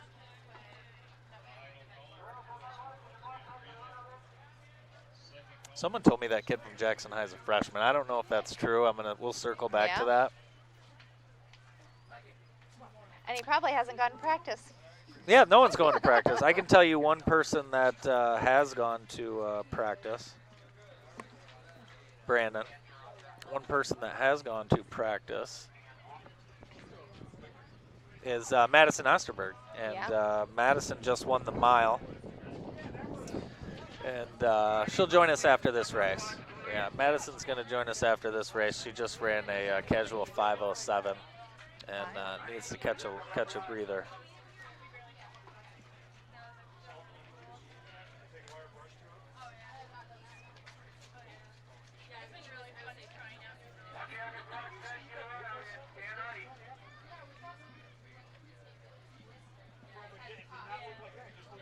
I forgot to ask her how she ended up in the cast. Yeah, I know. I should have asked. I'm sure there's a good story there. East Jackson always has a very strong program. I got to tell you, I was not expecting Caitlin to win those two races like that. So she's got to be happy. She does. And the rest but of that 4x2. I'm not surprised because she's under the coach of Carrie Swintek, and she's a legend in her own right. That's right. Carrie, a golf buddy of mine once in a while. She was my coach. She probably doesn't want me to tell people that. She probably doesn't want people to know that she's on the golf course once in a while. Great start here for the girls. And Western off to a strong, strong start. And that was Josie Berry. Emma Berdinger, Alina Lewis will be third from Western, and then Lily Luma will anchor that. Jackson High also has a great team. That'll be anchored by Kiera Johnson. She'll be getting it from Kayla White. A clean handoff by Western, and Lily Luma is cruising. Also, we have Jackson High coming up the. That's going to be Lily Luma. Yep, she hangs on. Jackson second, Homer third. And that might be a PR for them. Okay. That was going to be close, but that looks like that could have been a PR.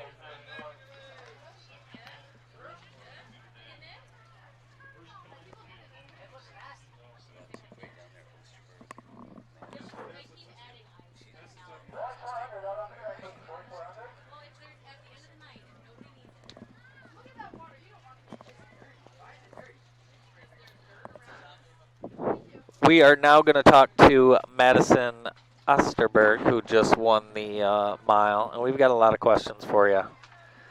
My first question is,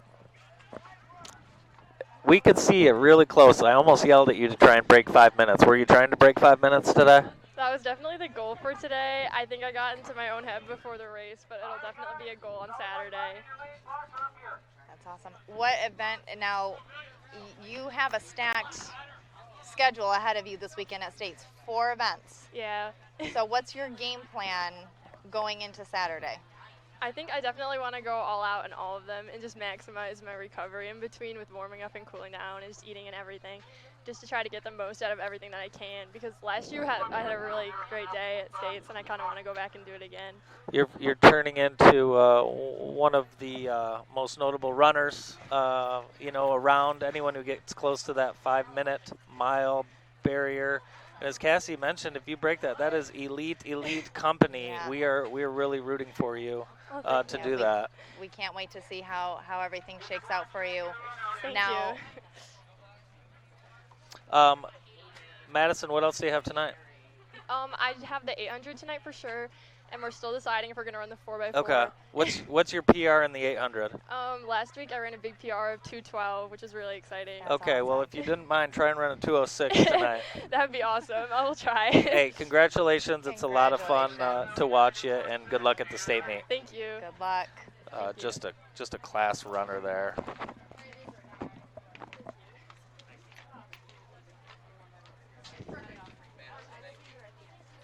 She said, I'm going to try and win every race. Just wants to do well in all of them. I love it. Okay, so now we have the Open 4.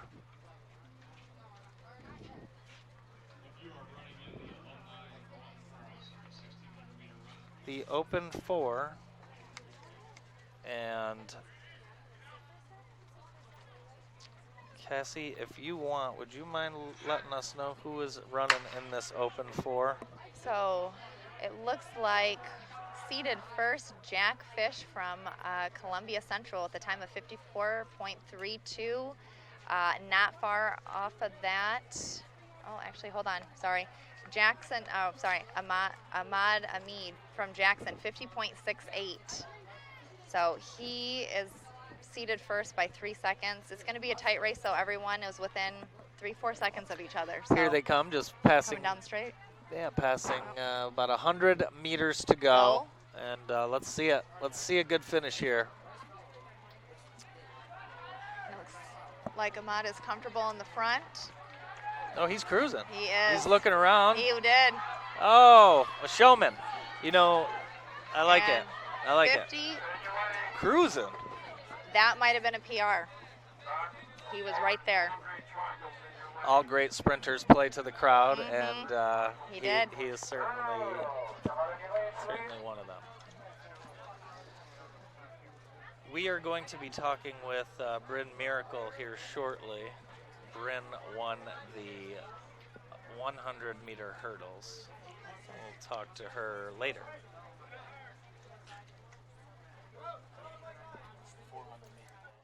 Performance Automotive Northwest. We do way more than auto parts. We've got new lawn equipment from John Deere and Honda, chainsaws and trimmers from Steel and Husqvarna, 2 John Deere ready-to-mow mobile service trailers to make repairs quick and easy for you, and of course our bumper-to-bumper parts selection for almost every vehicle. We really do have it all. We'll even fill your propane. Performance Automotive Northwest, proud to be independent and locally owned for 35 years. Visit us today on Airport Road in Jackson.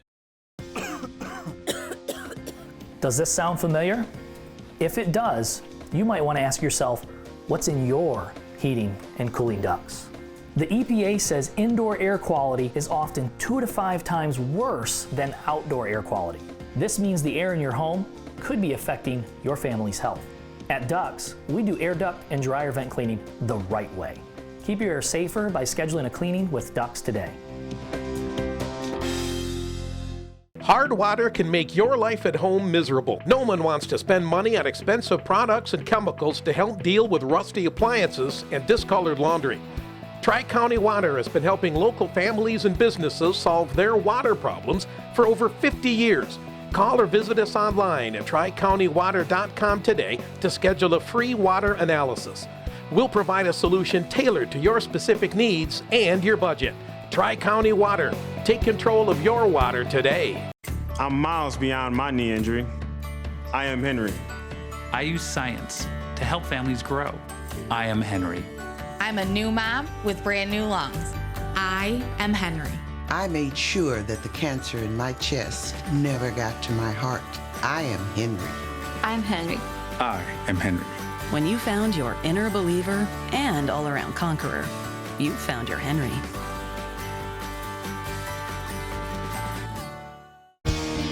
As a proud partner of Frankenmuth Insurance, Barker Weber operates under 5 distinct values. Integrity. We will be honest and fair. Stewardship. We commit to responsible management. Empathy. We understand how you feel. Mutual respect and trust. You'll always be our valued partner. Dedication. We'll work for you wholeheartedly. Barker Weber and Frankenmuth Insurance, your local insurance solution. Mauer's Sunshine Car Wash is proud to be a professional and fast service in the Jackson area. You can relax and let our friendly staff clean your vehicle to a shine. Open Monday through Saturday, 7:30 to 6:30, Sunday 9 to 5. Or use one of our many self-serve bays, great for all vehicles, car, truck, or bikes. Try our other locations. Brooklyn Auto Wash in Brooklyn, Center Wash on Page Ave, keeping your vehicle clean for over 25 years. Mauer's Sunshine Car Wash on Ann Arbor Road. This is another one of my events that I love to watch because this is, again, is it a sprint? Is it I mean, this might be one of the hardest races in track. Toughest race, right? It Yeah, is. one of the toughest. So, Everett Drummond and Kayla Johnson, you think these two have been battling each other all year? Right. And how about Chelsea Russ and Sophia Reynolds? They've been battling each other too. So we've got a little bit of a Hanover, Horton, and Jackson party. Yeah. They're competing against their teammate. Yeah.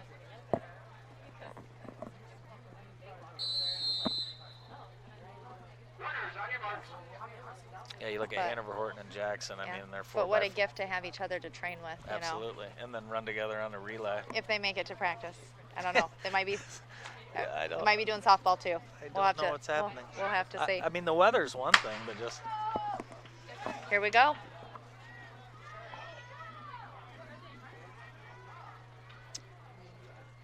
Clean, strong start for all the girls. Yep, nice and smooth. This weather is, again, it is just perfect. Shade has taken over most of the track. Yeah. Coming down the back stretch. And again, some of these times here, you look at Everett Drummond and Kayla Johnson. They both finished in the top 3 of the SEC White. It's a big division, big league. 102.32. We'll see. We'll see what happens. Some other girls running.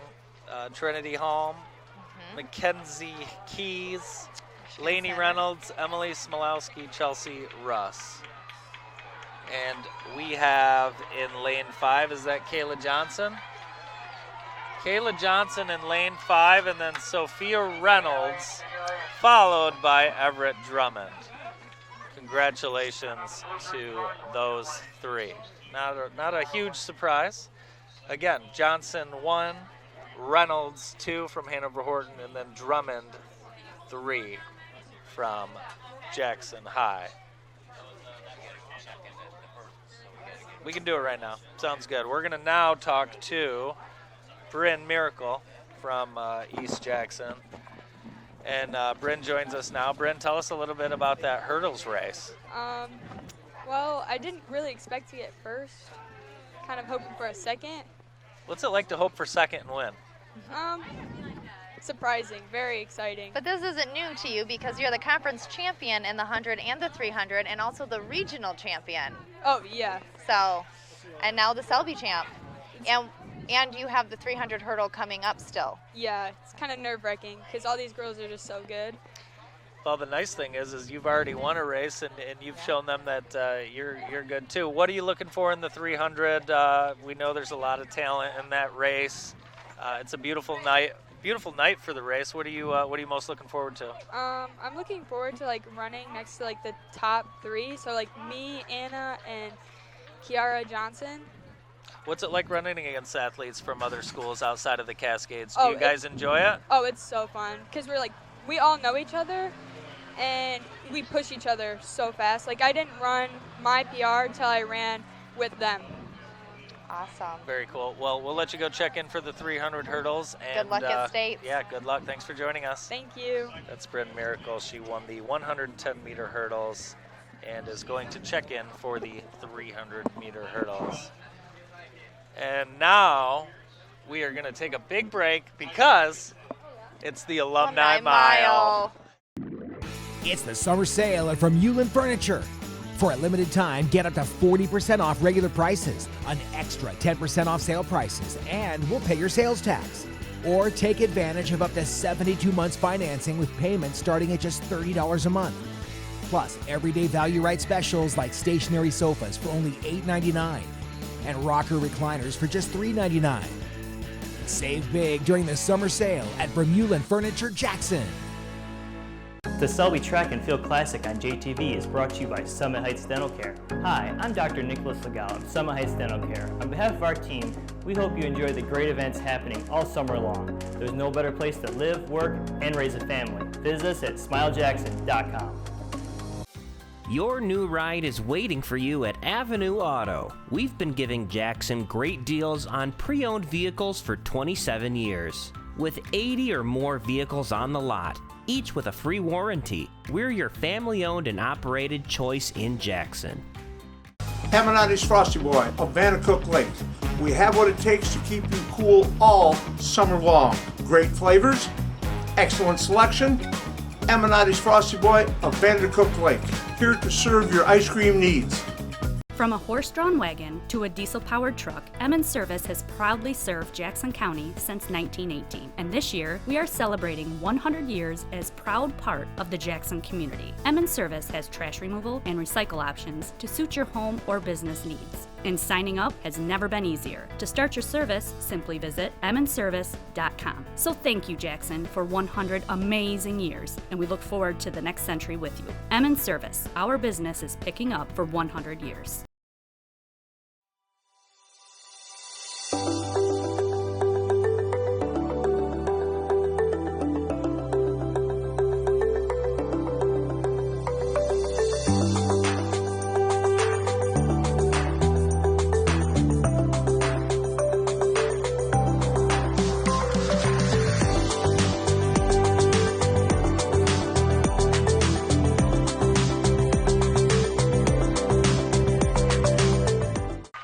Welcome back. We're at the James R. Selby Track and Field Classic. Cassie's favorite race, the Alumni Mile, is just finishing. I think I did that when I was in my early 20s. I know you did it last year. Yeah, and you're going to do it next year. I don't think so.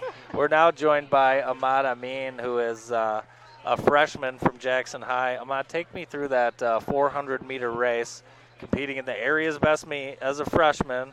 You know, you've got a target on your back. How'd you get through it and win the race? Competing as a freshman, I just remember, as my coaches told me, just keep my arms straight and run with my knees up high, and I'll get it. What's it like competing as a freshman against seniors, but not only competing against, winning against?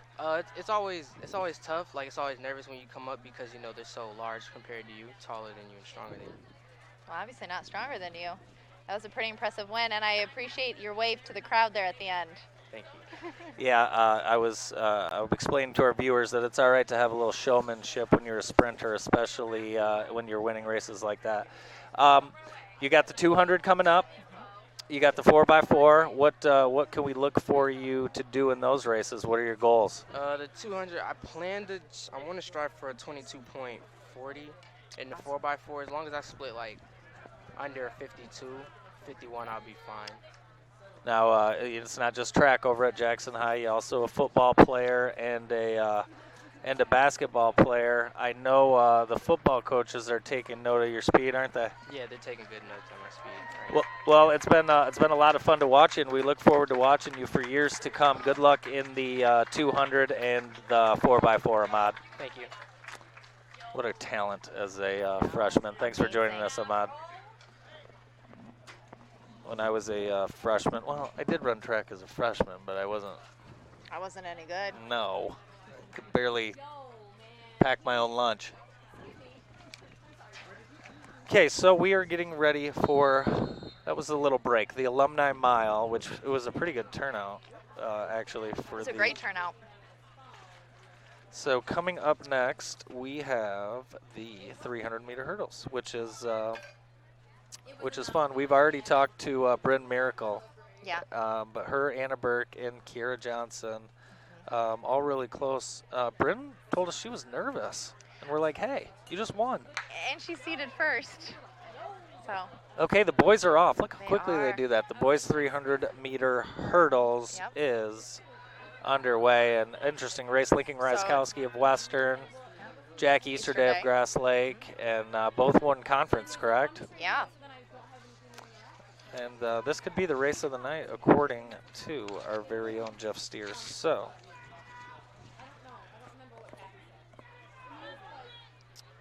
yeah, I mean, Holden Van Poppel always also in this race. Look at Raskowski go. Raskowski's taking the lead. Easterday's not done.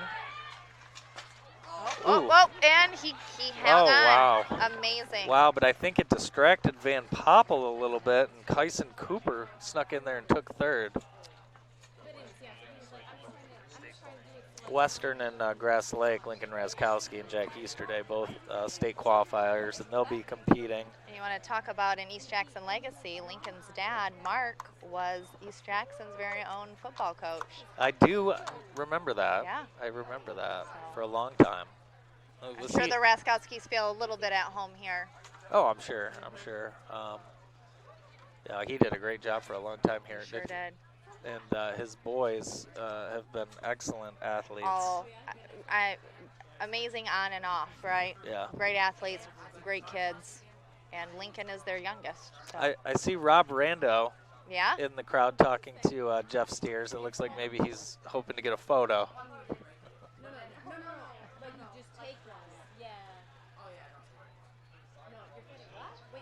Well, Lincoln's got to feel good with that performance going into the state meet. Yeah. And if you're Van Poppel, you're just going to sleep good tonight. Oh, for sure. Easterday as well. True talent. And again, he is. And I heard that that Jack set a new school record for Grass Lake in track. So. Really? So. Great talent. And you heard that from. I heard that straight from the source, downtown Grass Lake today, from my hairdresser. Yeah. So that's got to be real, right? You put in a lot of work, research. I sure did. I talked to the locals. As I was walking back over after the Alumni Mile, I noticed Michelle Wilkins leaving the area, and I was hoping to get a chance to say hi to her. I hope to do that before she'll we be leave. here till the end. So here we are. Here's the girls, and Bryn Miracle, Anna Burke, Kiera Johnson are the ones to watch, and Bryn Miracle, she won the 110-meter hurdles. She didn't think she was going to win. Well, but she was also the conference champ and the regional champ. I know, it's almost like you get a reminder of that. Yeah, her credentials of how qualified she is to be here. You got to realize you belong. Yeah, and she's looking strong right now. She is. She's getting her stride down. And it's going to be tight, though, between her and Western. Yeah, that's Anna Burke.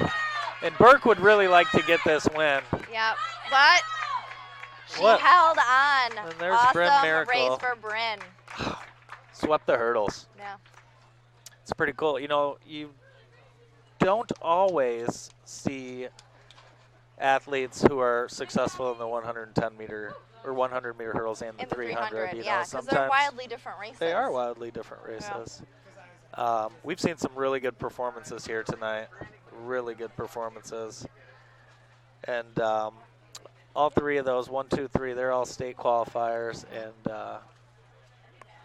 they hope to take home some hardware. Yeah.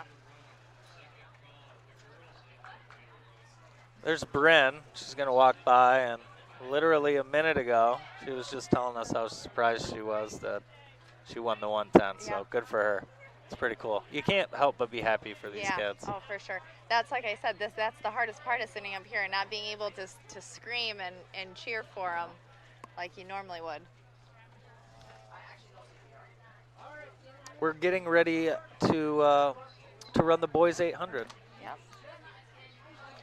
Got Austin Brown. He's a state qualifier. He was second in the conference, and he has the best time in the event this season. He is, and he is less than 2 seconds off from breaking that 2-minute mark. That's pretty significant.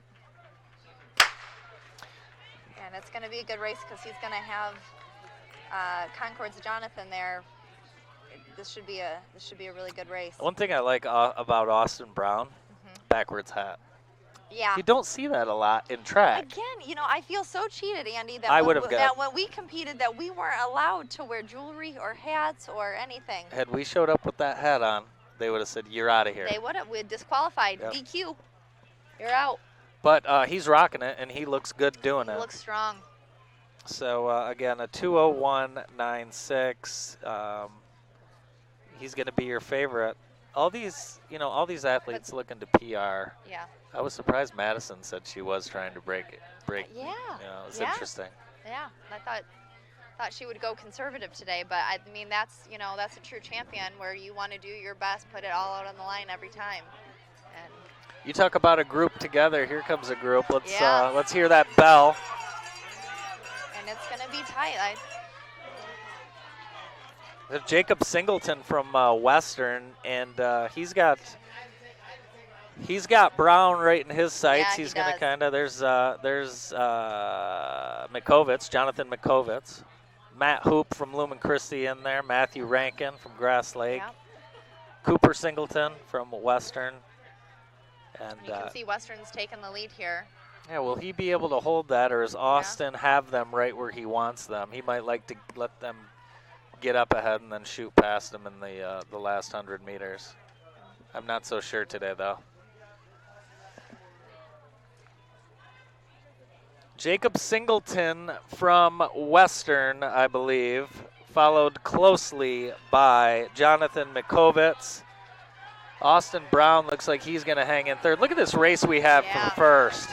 Look at that. Oh, and Jonathan Mikovits takes it. Those were some PRs because they were right at that 2-minute mark. Yeah, good. I'd like to see the official time on that. That was fast. And it's nice to see those two embrace. They just know they each ran a heck of a race, pushed each other. Incredible. Brown disappointed with the third-place finish. But again, he is a state qualifier and will have another opportunity. Third place in the Selby is still not so bad. These are the area's best track and field athletes. There's your girl Madison again. There she is. And she's a joy to watch, and she just loves the sport, doesn't she? And she's again a 1 seed. She's comfortable there. Her PR time of 2:12.26. Followed second by Jaden Smith of Leslie, 2:30.57. She's got a little bit of a lead. I don't know if you remember, but I asked her to run a 2:06. You did ask her to run a 2:06. Let's see. We'll see what she does. Well, we know that she will because she runs her hardest. Yeah, every time. That was refreshing to hear, wasn't it? It was. What a champ. it's nice showcasing the track and field athletes. You know, track and field is not the sexiest sport. We cover so much football and basketball and baseball, and it's nice to get some of the track athletes and runners. These runners really have heart. Absolutely. Now I'm excited to see how this shakes out too, though. Between like second, third, fourth, there's going to be a tight pack. And I think one thing you have to realize too is, you know, every runner in the race has a goal. It may not be to win, but a PR, something. Absolutely. Everyone has an opportunity to get better. A lot of green and gold out on the track right now. And again, this is the girls 800. Your qualifiers in order one more time: Madison Osterberg, Lumen Christie, Jaden Smith, Leslie, Ava Vielen, Grass Lake, Justice Prince, Western, Michaela Butters, Jackson, and Joseph Napoleon.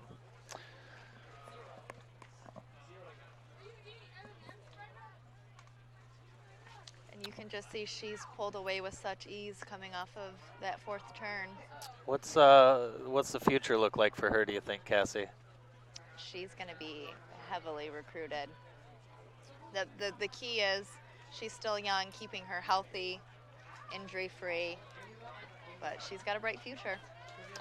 Lincoln Rayoskowski, he'll be hopefully joining us. He won the 300-meter hurdles, and then Kayla Johnson, she is the winner of the 400 meters from Jackson. And we'll hopefully be talking to them at some point as well. It's nice being able to talk to all these athletes. I was looking at the pack, and then I had to look about 80 yards ahead for Madison Osterberg, who is running an unbelievable race. Now, this is a really hard race to run alone. I mean, this is a fast race.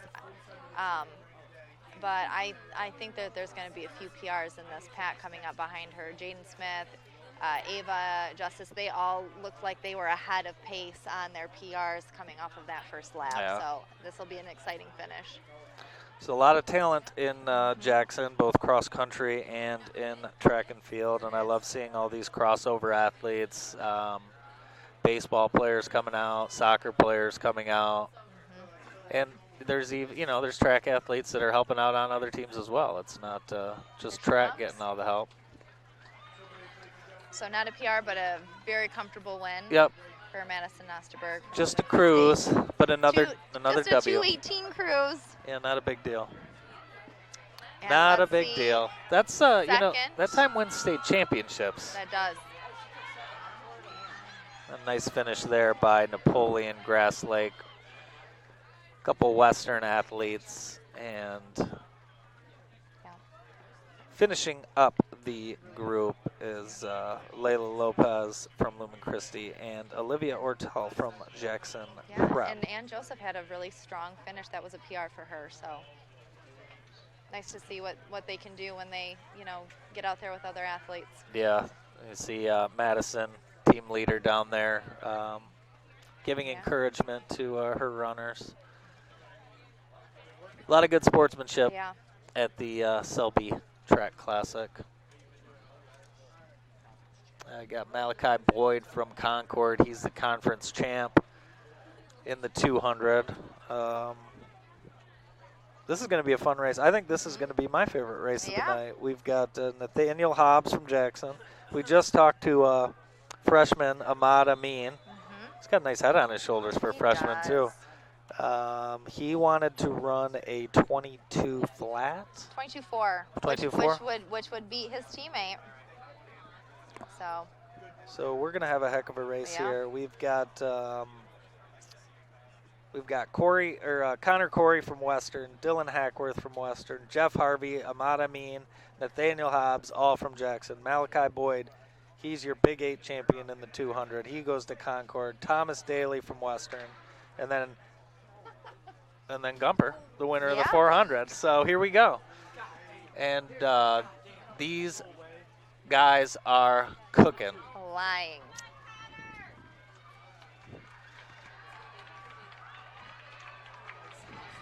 It's going to be tight. Looks good. Looks like Nathaniel Hobbs, and then Ahmad Amin and Concord's. Malachi. Yeah, that was close for second and third. Just a good race. Really good race. Boyd is your winner. Or no, I'm sorry. Nathaniel Hobbs is your winner from Jackson High. Another great race. Coming up next is the girls 200-meter dash, and Lexus Bargesser, who we talked to earlier. Remember, this is the only thing she's doing tonight. She's doing the 400 at the state meet. Cassie, what did she do the first meet back after the injury?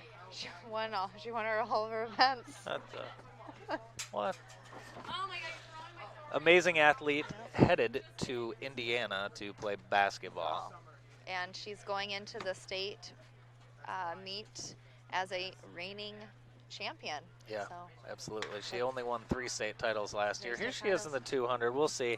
But we are underway. Excuse me. Allie Koch, Lexus Bargesser, Josie Berry, Caitlin Pilch from East Jackson. Bargesser looks good. Here comes. But don't count Caitlin out. No, she's right there. That's a heck of a race. That was close. Bargesser 1, Pilch 2. Yeah. Caitlin's having a heck of a day. She is. And I am going to guess that took her to her PR. But yeah, Lexus cruising. Before that ACL injury, it's just is silly to watch. Think about that. She had the ACL injury her first game in basketball. She's not even 6 months removed from that. And wins the 200, no problem. So she'll run the 400 at the state meet. But if you're Caitlin Pilch, what confidence? Right. What confidence have you gotten today? Also, Addison Rudd, she's been great for East Jackson as well. Coming up next, we have the boys 3,200-meter run. It all started when one customer came in and talked to one banker. From that moment on, County National Bank has been known for helping our customers and our community. Thousands of people have received mortgages that put them in new homes. Millions of dollars have been invested in our communities. Billions are managed for our customers' futures. But it always comes back to one relationship with one customer. Ensure the focus is on you. Bank on one with County National Bank. You need a plumber? From leak repairs to new construction. Grimes Plumbing Company, licensed and insured, proudly serves the Jackson area with fast, reliable service. No hot water, drains clogged? Call Grimes Plumbing today, proudly serving Jackson County. The Selby Track and Field Classic on JTV is brought to you by Summit Heights Dental Care. I'm Dr. Nick Legal, and we can't wait to welcome you to our Smile family. At Consumers Energy, we believe change is empowering, powering both your home and your business. Change is progress, with a modernized grid that can detect outages and restore power within seconds. Change is reliable. We're talking preventing over 35,000 outages last year reliable. And change is enduring, like our dedication to keep your power running, just as it should. Consumers Energy, a force for you, a force of change. Over time, we've seen more and more people frustrated with their dental benefits. They thought that because they had dental insurance, they'd be well taken care of. Well, that's exactly what the insurance companies want you to believe. They figured out a way to collect your premiums while continuing to limit your choice of doctor and your choice of treatment. There's not one company better than the others. They've created an environment where dentists diagnose treatment or recommend care based upon your insurance dollars available. That's not the way people should be treated, and we think there's a better way. We put the interest of you and your family first. We take the time with you to figure out how to get the care you need, whether it's with your insurance or not. We are Dentistry by Design, and our mission is to make excellent dental care a joy. Please call, visit the website, or drop by the office. We'd love to answer any questions you may have. And be sure to ask about our exclusive membership program to help you save on the cost of your dental care. At Seymour Ford Lincoln, we pride ourselves in putting you first. Order your new Ford or Lincoln exactly the way you want it, or choose from our available inventory. Check out our great selection of Ford Blue Advantage pre-owned cars and trucks. Seymour Ford Lincoln has one goal in mind, to provide you an exceptional experience now and well beyond your purchase. And that's how we keep growing year after year. Come experience our drive. That's what you'll find at Go to SeymourFord.com. The air inside your home could be 2 to 5 times more polluted than the air outside, and it's never been more important to keep the air you breathe germ-free. Lammers Heating and Air Conditioning offers several solutions that will keep the air in your home free of dust, odors, bacteria, and viruses, including inactivating 99% of coronaviruses trapped in Carrier's Infinity Air Purifier. Every breath you take matters, so ask the experts at Lammers Heating and Air Conditioning to help you choose the right air purification system for your home. For over 35 years, Nostalgia Inc. has been Jackson's home for all things comics, graphic novels, and games. Whether it's Spider-Man, Batman, X-Men, The Walking Dead, or even Stranger Things and Star Wars, Nostalgia's friendly staff has decades of experience and can find the perfect gift for that fanatic in your life. With the largest selection and inventory of the latest comics, you're always sure to find something new and different at Nostalgia. Looking for something from years back? Our backstock selection can't be beat. And don't forget to ask about our subscription service so you never miss an issue. Into Magic the Gathering, D&D, Pokemon, or tabletops? We've got everything you could ever need. Whether you're starting a new hobby, a seasoned collector, or just shopping for that superhero in your life, Nostalgia Inc. is the place for you. Nostalgia Inc. on Mechanic Street in downtown Jackson.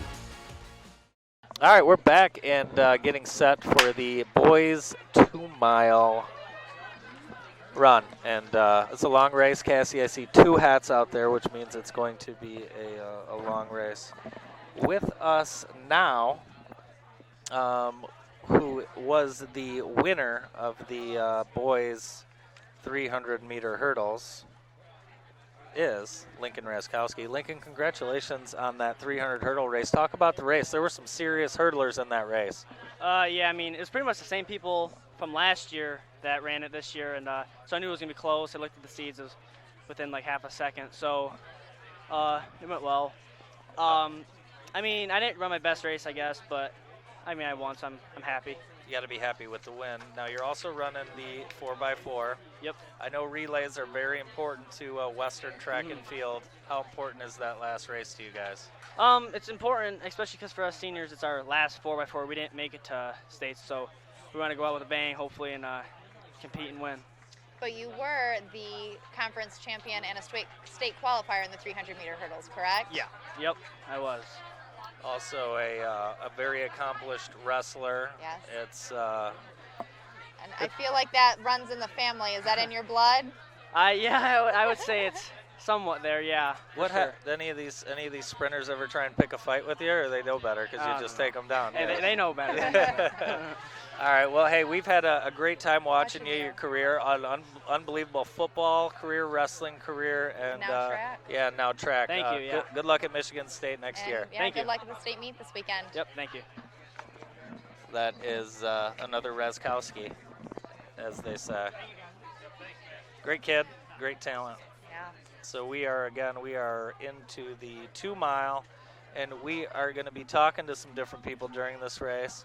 We are going to be talking to Kayla Johnson, who is the winner of the 400-meter dash. As we check in on the let's check in on the 2-mile here. We've got Columbia Central in the lead, followed by Hanover Horton.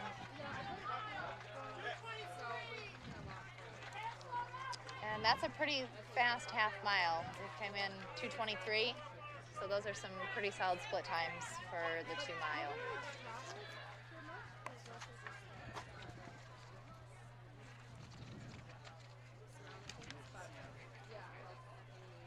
We are now joined by Kayla Johnson. Kayla, sorry to keep you waiting so long.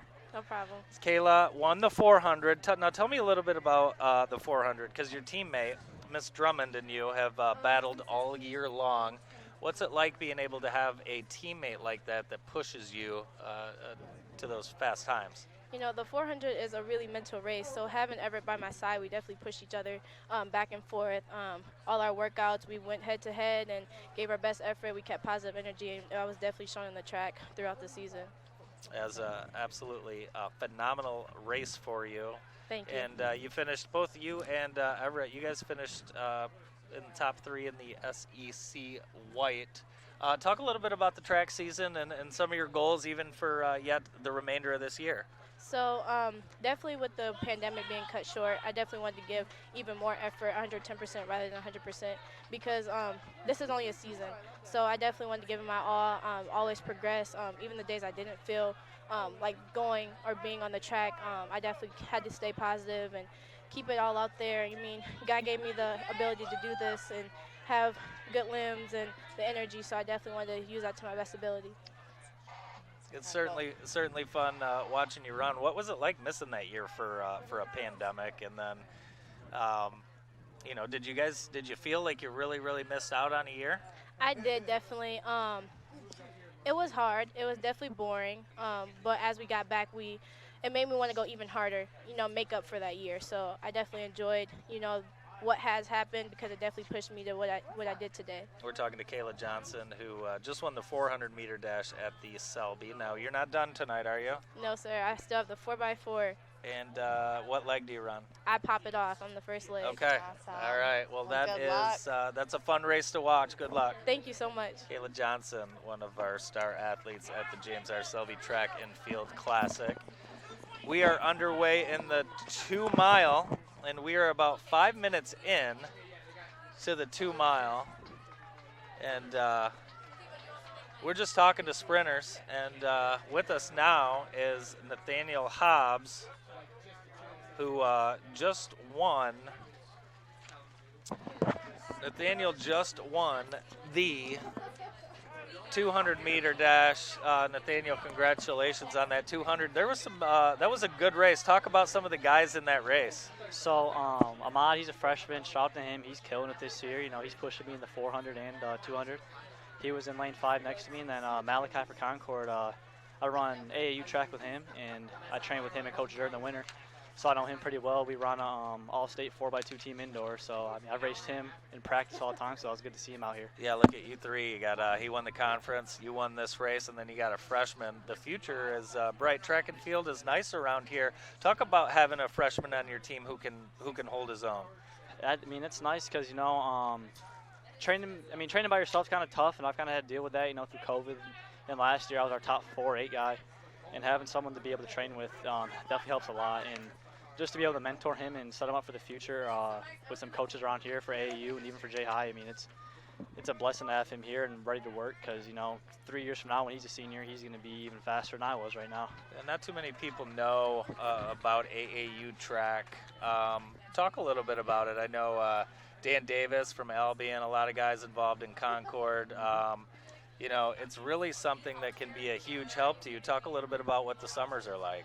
So I do it for summer and winter, but I haven't done summer yet. But the past 3 winters I've been doing it with Coach Davis through Blazers and Coach Jer from Concord through Blazers, and that's just great because there's no divisions. You get to enter your own seat time, so you race the tip-top competition every single week, and you know it just helps you get in shape in the winter. So when you come to outdoor season, you're firing on all cylinders already.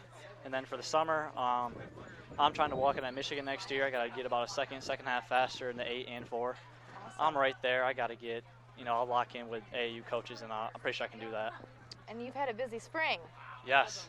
This yes, is not your only sport. No, it's, you know, it's tough dual sport. You know, I got baseball, yeah, and not just doing baseball. I mean, you're shining bright at baseball at that. Yeah, not to brag, but you know, I think you're hitting at the perfect game. Perfect game at the beginning of the year, 15 strikeout, perfect game to start the season off. Incredible. Had a lot of good pitching performances this year, and got districts on Saturday ready to play Lakeview, so see how that goes. Awesome. Nathaniel Hobbs, Jackson High sprinter, good luck, and thanks for joining us today. Thanks for having me. You talking about these kids are just, I mean, he's probably missing, let me ask you real quick, how many track practices did you go to this year? 2 practices all year. Unbelievable. 2 track practices all year. Unbelievable. Incredible. right. Okay, we are. We're still going strong in the men's 3,200. Yes, they are. How much time do we have left in this race, do you think, Cassie? We're cutting it. We're cutting it. We're almost to the bell lap. Okay. Okay, we are going to be joined. By Jonathan Mikovits. Jonathan, you won the 800. Talk about that race. That was that last 100 meters. Talk us through that. So my plan was just to stay with the leaders for as long as I could and just try to finish as hard as I could. Well, you certainly did that. Now, we've been kind of back and forth up here. What's that race like? Is it a sprint the entire time? Talk us through your energy. It's a little bit of an endurance sprint because it's kind of hard to relax in the 800, but you just have to keep pushing really as hard as you can the entire time. Now, Austin came in with that time of 2:01. Was your goal to win today, or was your goal to just hang and try and get second? My main goal was just to hang and just run a fast time. I was going to try to run sub 2, and I was extremely close, so I'm very happy with that. Well, Jonathan, congratulations on winning the 800, and good luck the rest of today, and good luck at the state meet. Thank you. And we are coming down the stretch here. And it's tight between 1 and 2, but it looks like. Okay, they've got one lap to go. But here we are. Here we go. And that is going to be. Is that Austin Brown? It is. No, I'm sorry, Rogan Melling with the 2-mile win. And Jacob Walker from Columbia Central finished second. And what a PR for him. Our next race is Faith Smith's in this one, and she's a U of M commit. She runs a similar schedule to the races you ran. She does. So she is also an excellent miler, and actually think she had the second overall seed time for this race or for this event, but she decided to focus on the 2 mile. So it's a loaded field. It is. Now it'll be a good race to see her go against Riley Tolson from Stockbridge. Riley is also a very accomplished 2-miler. Yeah, a lot of good times in here. Yeah. Brooklyn Rochow from Stockbridge is in here as well. Stockbridge, they must have an awfully strong cross-country team. So Riley, she won the Division III title in cross-country as a sophomore. So she's accomplished. Okay, that's pretty good. Yeah. Our coverage today of the James R. Selby Track and Field Classic is presented by Summit Heights Dental and Dr. Nick Legau. Thanks to Summit Heights Dental Care for helping us bring you coverage of the Selby and other summer events here on JTV.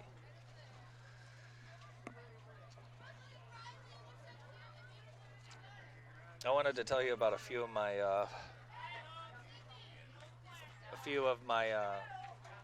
favorite records so far this year after we get started. Okay, Jaden Reed, this is a boys' time, UD Jesuit, 10.45 in the 100 this year. He's also on UD Jesuit's 4x1 and 4x2 team that also have the fastest times in the state. My favorite girls' time? Yeah. Kayla Jackson, 11.52 and 23.85, and those are the fastest times in the state as well.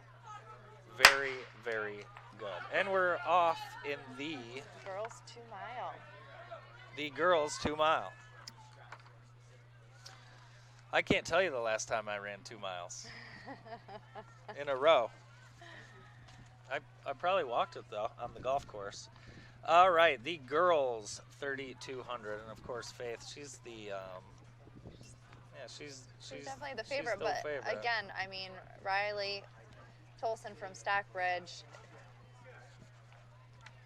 and that's why I'm excited to see this race because I don't know how often Lumen really faces off against Stockbridge, so there are going to be this could be a great matchup for them.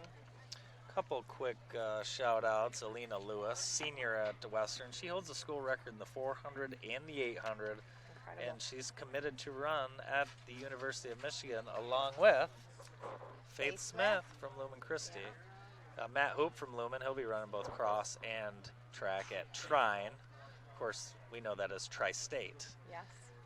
3 of the 4 girls on the East Jackson 4x2 relay team also play golf. Yes. It's pretty cool. And Brooklyn Columbia Central had twins competing today. Fish twins, Logan and Jack. Yes.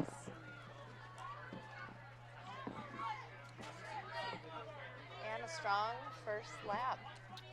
Carrie Swantek has just swooped in the crow's nest and without any safety gear is climbing the light post, but everything seems to be fine.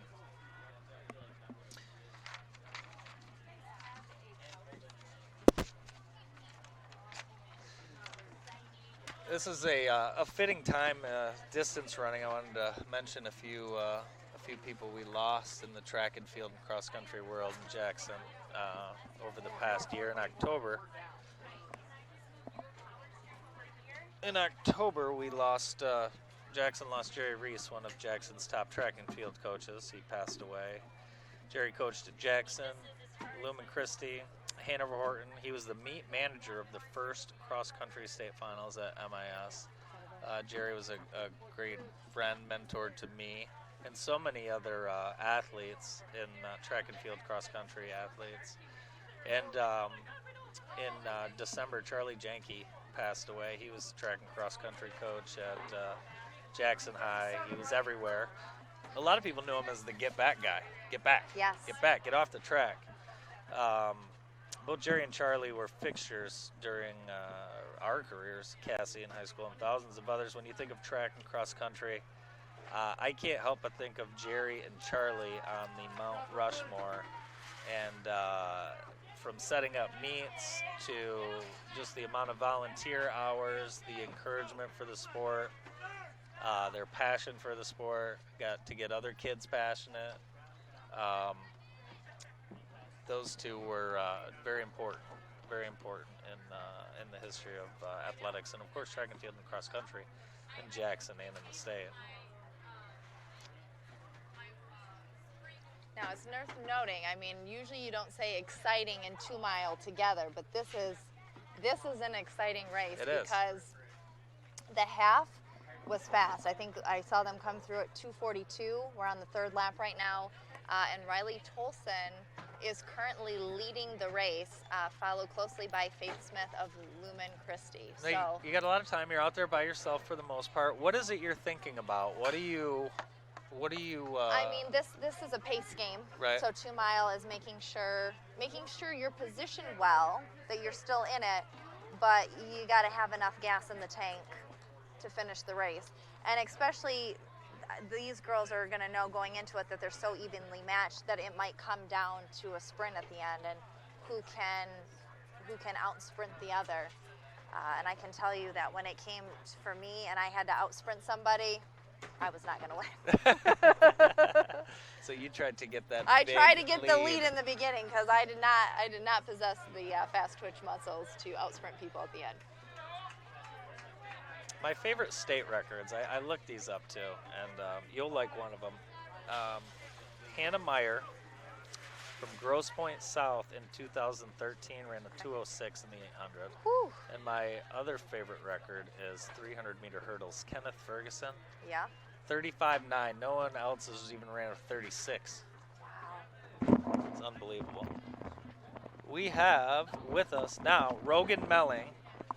Now, Rogan, between you and your other buddy with those hats on, it's hard to tell you two apart. Oh, yeah. So I got to apologize to you. I accidentally called you by the other name. PR in the 3200. Congratulations. Yes. Talk me through that race. I knew Jacob Walker had a faster PR than me, so I think I should sit behind him most of the race and try and outkick him at the end was the whole goal. Did you guys help each other pretty well throughout that race? It was interesting Oh, yeah. watching that. You and another group working together. Talk about that last lap.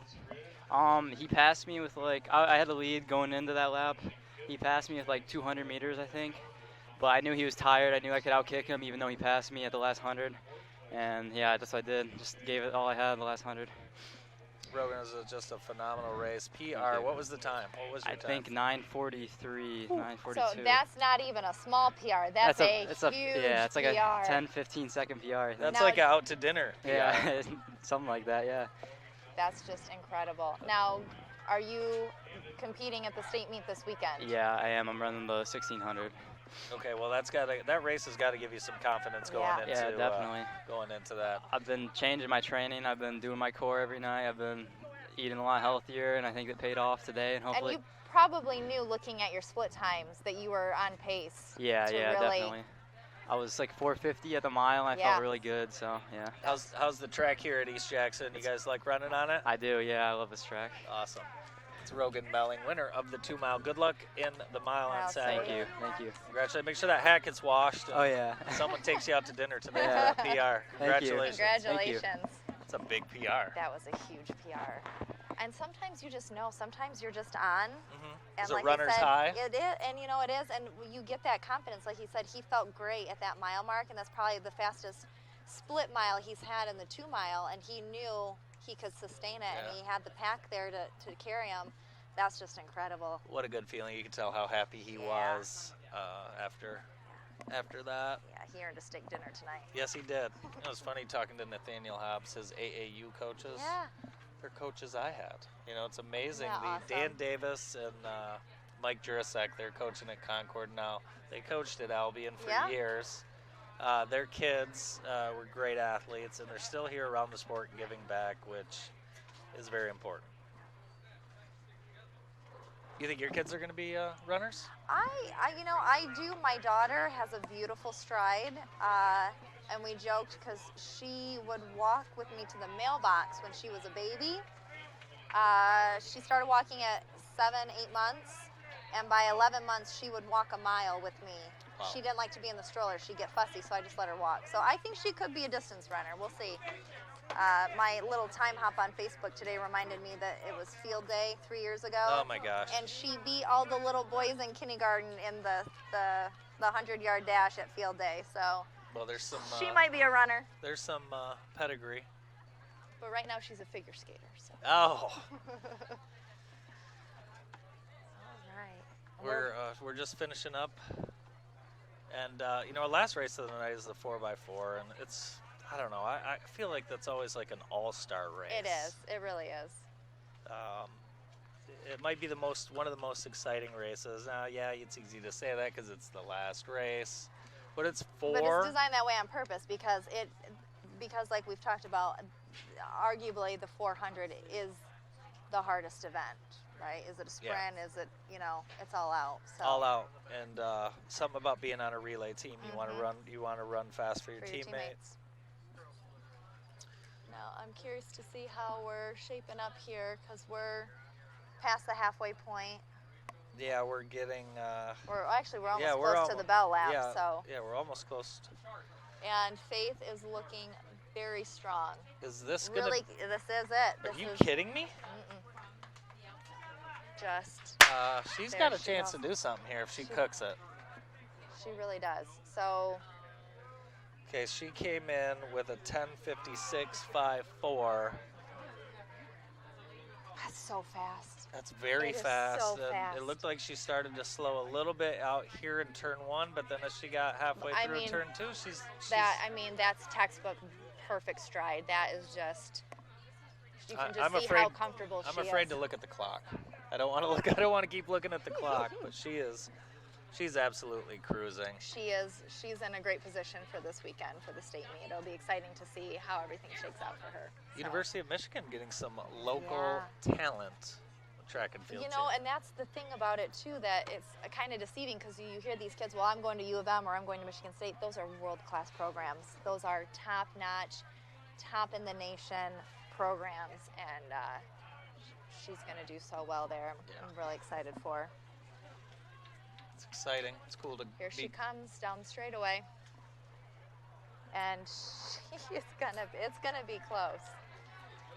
We're at about 10:37 right now, and she sees the clock. She's got it. This is a new PR. And it's not even close, New Cassie. PR for Faith Smith. Oh my gosh, 10:44, 10:45. Wow. And she knows. 11 seconds. And she knows. She knows. She knows it. And that I think that was the only I race know, and she that ran was tonight. and that was to her advantage to, you know, even though she had such a fast time for the mile, to Yeah. really focus on the 2 mile and hone it in for the state meet. Look at her. She's Look, just she's she's yeah, calm. she's cool. She didn't even have to take a knee. She didn't even have to bend down. She's getting ready to cheer on her teammates. She is. And we have yet to see second place come through. So right here, looks like Riley Tolson of Stockbridge, 11:24. That is still so fast. Great All right, race. we're not even going to let Faith catch her breath. I don't think we need to let her catch her breath, do No, we? I mean, she's.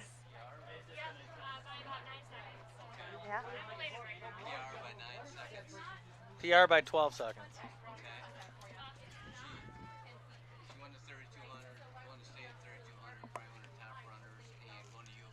Sounds good. We are, as we finish up the girls 2 mile, we finished up, but we've taken the winner off the track.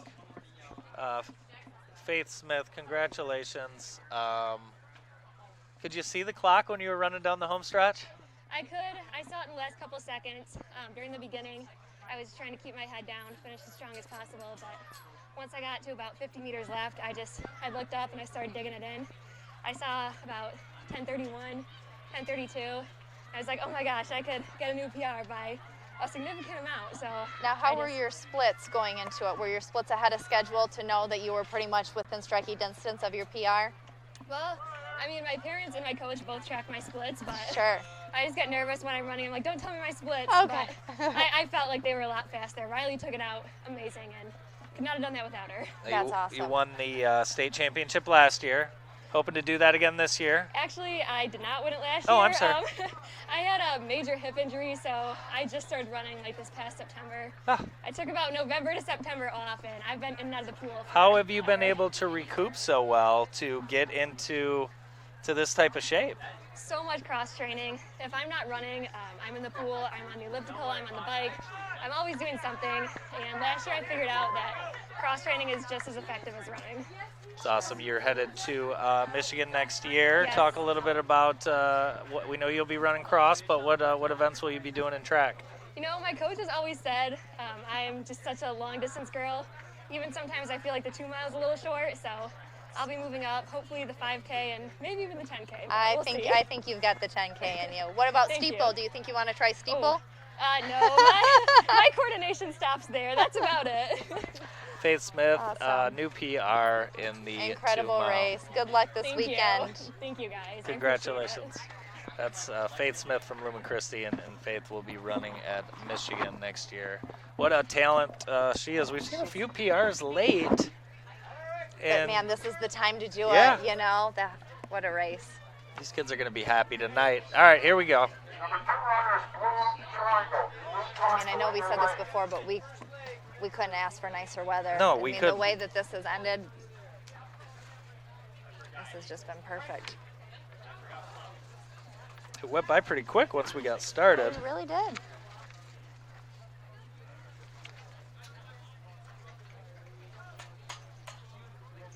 Having a healthy smile can make all the difference in your life. Great oral health leads to a healthier body, and a beautiful smile means you're more confident in social interaction. At Summit Heights Dental Care, Dr. Nicholas Legau and their team love helping patients develop optimal dental health and wonderful smiles, one person at a time. Visit smilejackson.com to connect today. And We've seen some great smiles here tonight, yeah, haven't we have a lot of great lot smiles. of happy athletes. Yep, unbridled joy, I believe.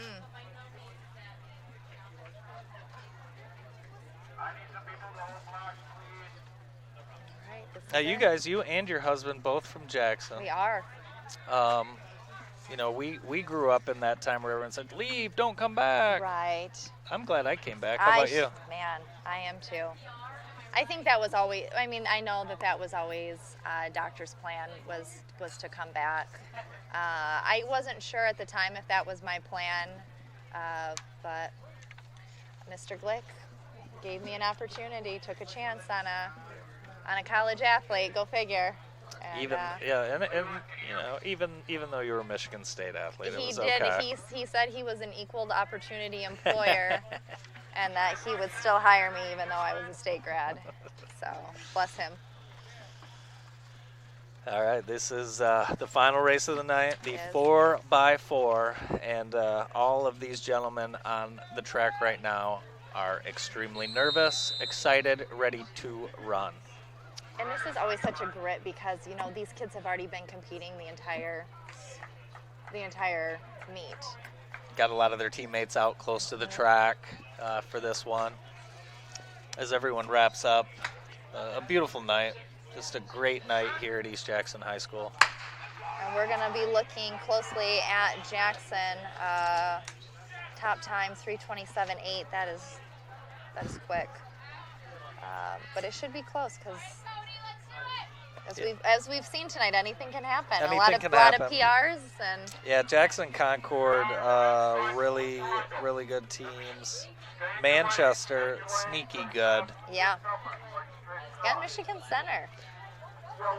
You know, last year, our 100 and 200 meter winner, Orlando Trader, who was a junior at Jackson High, he left Jackson High, I believe, after this football season and went to Adrian. So if you think of what their sprint team could look like.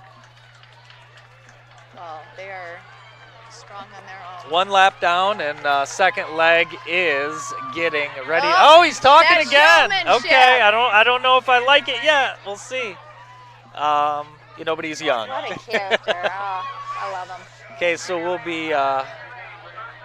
we'll be merging into one lane here on the backstretch as the stagger is off. Looks like Concord's just pushing the pace there. Concord and Jackson. Yeah, they're keeping it close, so.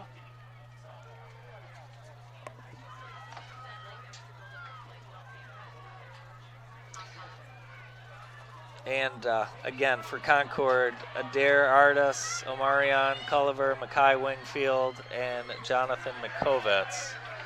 So here's our second leg, and Jarrell Harrell takes it for Jackson, and Omarion Culliver for Concord. And right now, it's a two-team race. Yep. Might be too much ground for Manchester to make up, especially. Never say never. Never say never. Never say never. But it is fast. Micah Connor next for Jackson. Makai Wingfield next for Concord. Makai won the high jump at 6'3". Actually, it looks like Hobbs has moved into the third. And actually, we're on. Oh, are we on? We're on the third lap. This is I was going to say, we're I'm on like, the third lap. Okay, so here we have McCovitz and Hobbs, along with. And our anchors are getting ready right now for the handoff in Concord. Oh, careful! Stay up. Okay, and you got your 800 winner for Concord against your 400 winner for J High.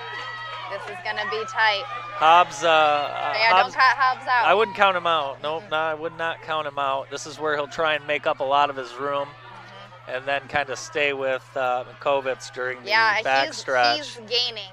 You can see his strength.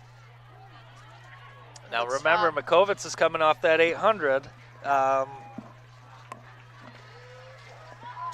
And this is going to be a fight. He's closing the gap.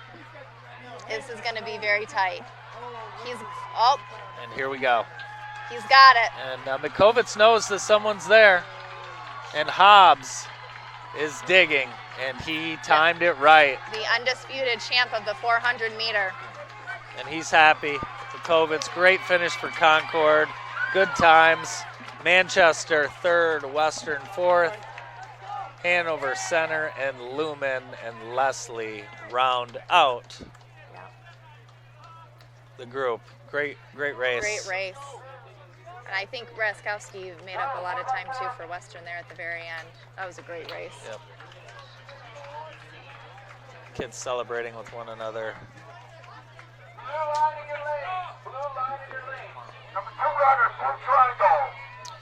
We've got the last race of the night, Cassie, which means we almost made it before I spilled. Right on cue. Diet Coke went down, guys, but it's okay. We're good. No big deal. And we are getting ready for the... True mom. Look at this. Wow. Look at that. Thank you. I hope Right- that wasn't right on- no. nice. No. Right on my Mary Poppins purse. Spoke too soon. I always do that. All right, so here it's our girls 4x4 Western heavy favorite. Heavy favorite. And they've got some serious talent on that team. It was fun tonight, Cassie. Thanks for joining us. Hey, thanks for having me. This was... We'll do it again. Yeah. Anytime. It's fun. It's fun celebrating the area's best athletes. It is, because like we said, this might not be the most glamorous sport, but man, these kids have heart. This is a tough sport, and it's nice to be able to showcase them. Yeah, and it's nice that a lot of the teams are sticking around to watch each other. Again, it's not the most, we get a lot of parents and grandparents, but yeah, I had my best friend in high school. I think he's out one track meet, Yeah. It's like, Yeah. it's just not one of those things a lot of people go to, but there's some serious talent out there, and it's fun to watch. This is a fun side note. My grandma she went to one of my track meets the entire time in high school or college, and she never missed my brother's hockey game. And I asked her why, and she said it was too hard for her to watch because I looked like I was in too much pain. Well, that's a fair answer, I guess. Yeah, I was. All right, so here we go. Go. The girls 4x4, which is the last race of the night. And again, keep an eye on Western. They're going to be in lane 5. Anna Burke's going to lead, and she had a great night. She did. Trinity Holm will lead the way for Northwest. Jaden Smith, Leslie, Lily Beebe from Jackson Lemon Christie, as you mentioned, Anna Burke. Oliviana Watkins from Hanover, Kayla Johnson from Jackson. She told us she was popping this race off. Yeah, she did. Gracie Tallman from Napoleon and Ava Vaquero from Stockbridge. Okay, Kayla Johnson for Jackson High, along with Anna Burke and Oliviana Watkins. And Jackson and Hanover Horton, I believe. And Kayla's having a strong lap. She's a very well-spoken kid, and too. she's leading the field right now. Man, that heart where she said there was times where she didn't want to show up, and she's, pushed through. And, oh, what a great kid. Yep.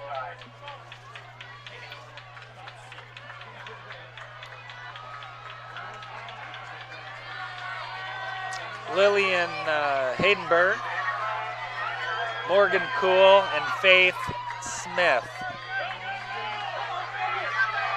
Very clean handoffs. Grass Lake is really doing well out there. Or, I'm sorry, Columbia Central.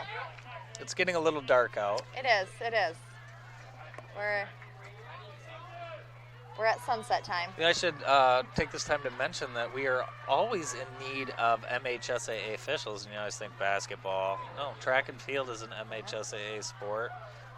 You don't get yelled at nearly as much. No, that's true. Okay. It's a lot easier than umping baseball.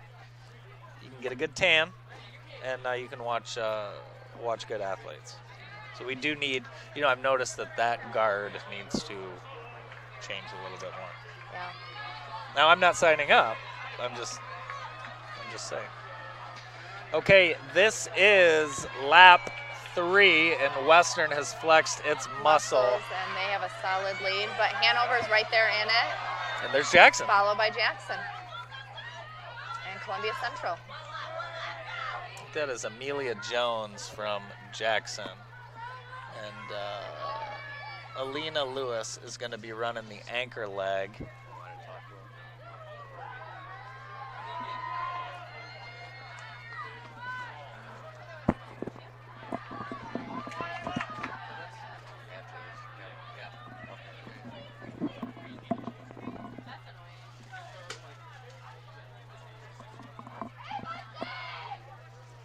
Western continues to strengthen their lead off the fourth turn. Our anchor runners, Alina Lewis, Madison Osterberg, Macy Boyer, Everett Drummond, and Sophia Reynolds for your top 4 teams. I believe, actually I can't see who's in 4th. It's Leslie or Stockbridge. Anyways, here comes Western, and Hanover Horton in the 2nd, Jackson High in 3rd. And Northwest. Northwest. Changing of, yeah. And Madison Osterberg. Now, this would be interesting to see what she does in a lap. Yeah, for sure. But it's Western and their relays, and Lena Lewis is going to. Madison has already overtaken one runner. But it's a great night for Western, a great night for the Western relay team, and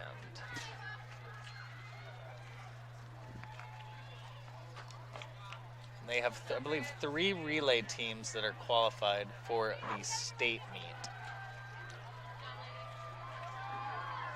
A lot of great runners, a lot of great performances tonight, and this Western one is certainly one of the best.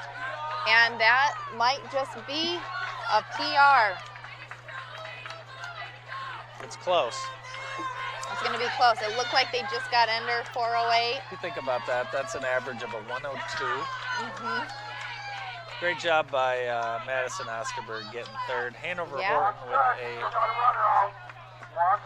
a very nice 2nd place finish.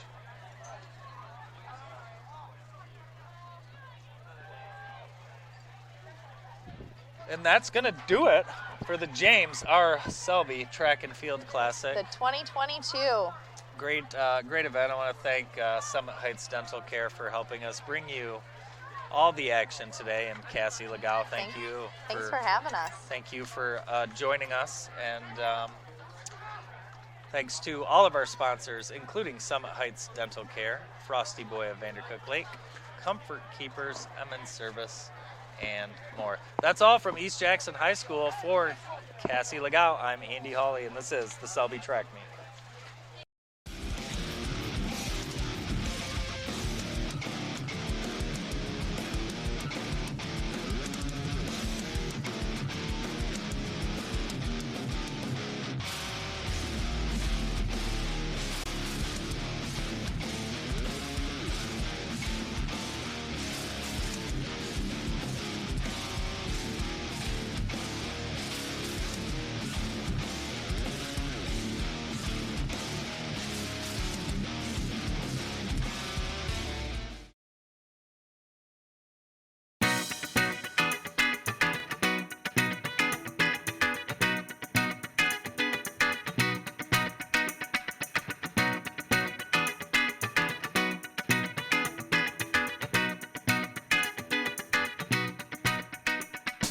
On this visit with Experience Jackson, we are at Calderon Golf Course today, and we are so excited to be here. I'm with both Andy Holly. You may have met him before. Thanks for joining me. Of course, anytime golf is involved, you know I got to be here. Excellent. And Brian Roberts with Calderon. Yeah, we're really glad to have you guys here today, and we finally got some beautiful weather. Excellent. Yeah, the most perfect day here in Jackson. And Experience Jackson is so lucky because we have so many amazing golf courses in Jackson County to promote with what we do and to brag on. And today, to get to show you exactly what they offer. Calderon is a links course, I'm learning, kind of built off a Scottish model, and there's some special features to that. And I know Andy and Brian know a little bit more about that area, so we're going to be talking to them about that today. So to start off, Brian, tell me a little bit about what separates you from other courses on that style. Well, I think you nailed it when you said it's like a link style course. Mm-hmm. You come out here and it's going to be fast and firm and kind of unique. You might have to play some bump and run shots that you're going to see when you're overseas or kind of in Europe. What we have to offer is maybe a little nicer weather than they offer over there, but still that kind of links feel. You can look out across the course and you can see every hole, and it's still spread out with this native grass and these rolling hills, and you get some natural, just really cool natural terrain, and you have to take every shot into account based on the lay of the land. Well, excellent. Yeah, that's what I was saying. Absolutely gorgeous out here. And you guys have the opportunity to be right along the highway as well. How many people comment on that? Am I alone in that? You are not alone. I think it's our best billboard. In fact, I think we put all of our fertilizer on the 3 holes you can see from the highway and everywhere. No, but the whole course is beautiful. But it is like, you know, it's a perfect showcase. I mean, everybody drives by and like, you know, I've seen this course like 4 or 5 times. I'm driving to Battle Creek or I'm driving to Ann Arbor, and we decided to stop and give it a shot this time. And man, it's really nice. We enjoy playing out here. And I said, yeah, I mean, just check it out. And they come out and they love it. And you know, you gotta embrace it. Like, you're a little bit of the highway noise, but you gotta take what it is, and what it is a big billboard for our golf course. Yeah, absolutely beautiful. And Andy, I see you're sporting a new half zip here. Quarter zip, half zip. Quarter zip. One of those, Oh, yeah. one of those fractions. Oh, yeah. No matter what, tell me a little bit about what you love about Calderon here. So this is a unique course, and it's really, I would say, a destination course. You know, there's not a lot of link style courses. Really, this is the only one around. And if you want to challenge yourself, this is the place to be. We're out here on a nice day, so some low scores are possible. But if you get a little wind and a little rain out here, it is just like what you see in the British Open. And they actually have the ability to back this course up very, very long to make it difficult. But it's fun. It's a great course for outings. It's a great course to just go play with some buddies. But like I said, a lot of people travel from out of state to come play this course. You get a lot of Metro Detroit players that come down here because, again, it's the closest thing really to a link style course around here. Excellent. So if you had to give someone your top piece of advice for this type of course, what would be your insider scoop to help them get their best game? Well, take your time would be my number one, but hit the ball straight, Rachel. I mean, come on, you got to hit it straight. If it's windy, you got to try and keep the ball low. One thing, they have there's a few elevated greens here, and so you really have to take a little bit more club than you think going into some of those greens, especially if you get into the wind. Every par 3 out here is very cool. It's unique. Where we're standing, 9 and 18. Kind of the finishing holes to each 9. It's very cool, and these are some of those elevated shots I was talking about. So you can either finish with a really good round or blow up at the end of your round. But either way, it's just beautiful out here. And Brian's been here a few years now, and I know since he's been here, really the comments that I hear are just how beautiful the course is, how wonderful the clubhouse staff is. And it's just a great place to be. Oh, great. Now, if you're watching either from Jackson or maybe even outside of Jackson online, you have the opportunity to check out this course and see some of the insight into it. You know, about 19 courses county-wide in Jackson County, so it's a pretty nice public offering for this area. And when it comes down to it, we want to make sure that you have the opportunity to enjoy these courses, especially this one. And you guys are a part of our stay and play packages. We set that up through Experience Jackson with the hotels, and people can come into Jackson, stay for a couple nights. The hotels will actually coordinate with the participating courses and give you some nice discounts and some great things to go along with that package. Experience Jackson throws in a little bit of a gift bag as well with some golf goodies for you on the way. But when people come from out of town, Brian, that's kind of what I'm wondering. What are they first impressed by when they see this course, or maybe when they get done? You know, kind of what are their reactions? I'm glad you brought it up, because value is considered like a dirty word in golf. Everybody hears value and they're thinking, oh, that means cheap, that means not well maintained. But what Jackson does offer is real value. You come out here and you're going to see really nice conditions. And, you know, we're maybe a little further away from Metro Detroit, so our prices might not be as high. But we're proud of the fact that we offer a great product for under $50 here. Because you're never going to pay more than $45. That's our weekend peak rate. And most of the courses in Jackson are pretty similar. And the ones that, if they're a little more, they're worth what you're paying. But value has always been a dirty word in golf, but we are a value golf course.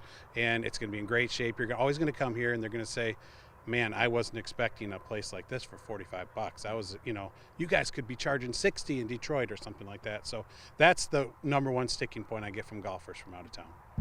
Well, excellent. If you want to find out more about those golf packages, we've got them listed at experiencejackson.com. They run through the end of October. And thank you guys for joining me today on a visit with Experience Jackson on JTV.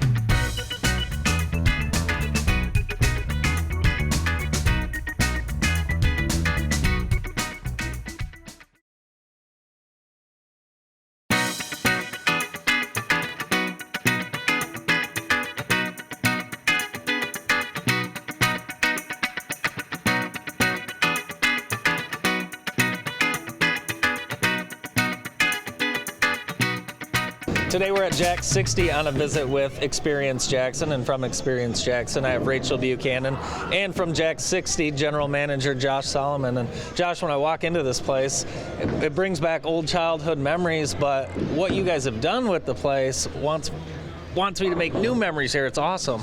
That's exactly what we're here for. We're here to create memories for everybody. That's my goal, is that everybody leaves here and remembers this place in a different way, but in a good way. And with the families here in Jackson and the community being so strong, I want the community to have a place to gather and enjoy time and create those memories so that kids eventually will come in like you and come find me and go, hey, I remember back when. That's the whole goal. And a lot has changed since Remember Back When. Talk a little bit about the place now, what you guys have done, and what you're planning to continue to do. So the one thing we wanted to do was we wanted to bring fun back to Jackson. So we gave the place a facelift at first. New paint, new carpet, new masking units. The pictures on the masking units are amazing. I'm sure these guys got some rolls of that. But the goal was to brighten the place up. We needed new lighting, new scoring system, new TVs, some new advertising, and just some new things to create a better ambiance. That was first goal. Then what we did was we took care of the bowlers. Jackson has a huge bowling history, and we decided to take care of them. We put in new lane surface and new approaches, and then we decided we were going to move on to the arcade, and we brought in 35 brand new state-of-the-art arcade games and redid that area in there with a new embed card system. That's actually phase one of the new phase one. That we're starting here this summer is the arcade's going to be moving. So we're going to have a new arcade ready to go. Looking at April 15th as install date. We should have it ready to go by the next weekend. She's going to be really exciting. We're adding about 35 new games for everybody to come out and try. It's going to be fun. That's awesome. And Rachel, you're familiar with the arcade. Yeah. Your boys happen to have a love for this arcade here. Yes, they do, and they spend, for sure. There is the most giant claw machine I've ever seen back there, and of course the giant claw machine has giant prizes. So there's giant bouncy balls that they have brought home. It has become the star of our house, and you guys have definitely made an impact on them and on our family too. So we're seeing the fun. We're excited about what's to come. Rachel, when you're walking in here, you get your wheels turning on how many fun events or parties you could have here. Talk about some of those ideas and you know what businesses and Jack in the community at whole can use the place for. Sure. So you see the bowling. That's the obvious when you walk in. Josh, you're talking about some of the upgrades and things you're going to be doing. Think about how you can use bowling too. It's not just a Friday night date idea. It's an opportunity maybe for a team building event. I know you guys do a lot of like fundraiser type stuff here. You have so many connections with so many of the universities, colleges coming through and everything. Think about how you could use this space for a gathering, a party. It could be a really great opportunity and a lot of fun too. You mentioned the school bowling, high school and college bowling, and it's really just taken off in the last 10 years really, but you know, it was on the scene a little before that. We're here every week taking photos of area bowlers. We have an unbelievable bowling community. People talk a lot about our golf community. This bowling community is special in itself. Absolutely. The bowling community, and I would tell you that a lot of the bowlers are the golf community as well, but our bowling community here is second to none. These bowlers are amazingly supportive of what we do and our vision for the future. We had the PBA out here in February, and they came out in droves. I actually had one of the guys who was on tour pull me aside and say that this was the best Pro-Am he's been to, ever. This guy is a guy with 4 major titles. He's Hall of Fame eligible, and he's a young kid. But he said it's the best Pro-Am he's been to, the largest. It was awesome for us to have that, and the support of the bowling community here in Jackson is great. And our high school bowlers, yes, our programs are, I like to brag, I think, you know, I'm like a mom or dad, but they're second to none. Grass Lakes bowling program is one of the most storied, along with the Vandercook Lakes. Northwest high school boys have been amazing for a lot of years, and the girls. We've just got some really talented bowlers, some talented bowling families, and it's historic to Jackson, it really is. Let me ask your advice on getting into bowling. I've talked to a lot of parents and their high school age kids. They just tried it really for the first time their freshman year. You don't have to wait that long to try the sport out. No, we can get your kids started as young as 4, 5, 6 years old. Some of them come in even younger than that. Our youth programs are growing again, and it's a really unique format that we do for our youth programs. We do have the young little ones that bowl with bumpers that still bowl in a team format, you know, trios or doubles. And then we have what we call the Youth Challenge, ran by a guy named Tracy Jar here in-house. And it's basically a Saturday tournament every Saturday for these kids to come out and earn points, to special mid-season prizes, end-of-the-year prizes, pizza parties, things like that. And then we have our YMC, which is all the high school age kids, which is a little, what we call in the bowling community, a sweeper that is every Saturday morning. No prize money, no nothing. It's all for pride. But they come out here and they throw the ball and beat up on each other, and it's an awesome time. It sounds like a lot of fun. Rachel, Josh talked about the PBA that was in town. Huge event. Talk about having that event and what that does for Jackson.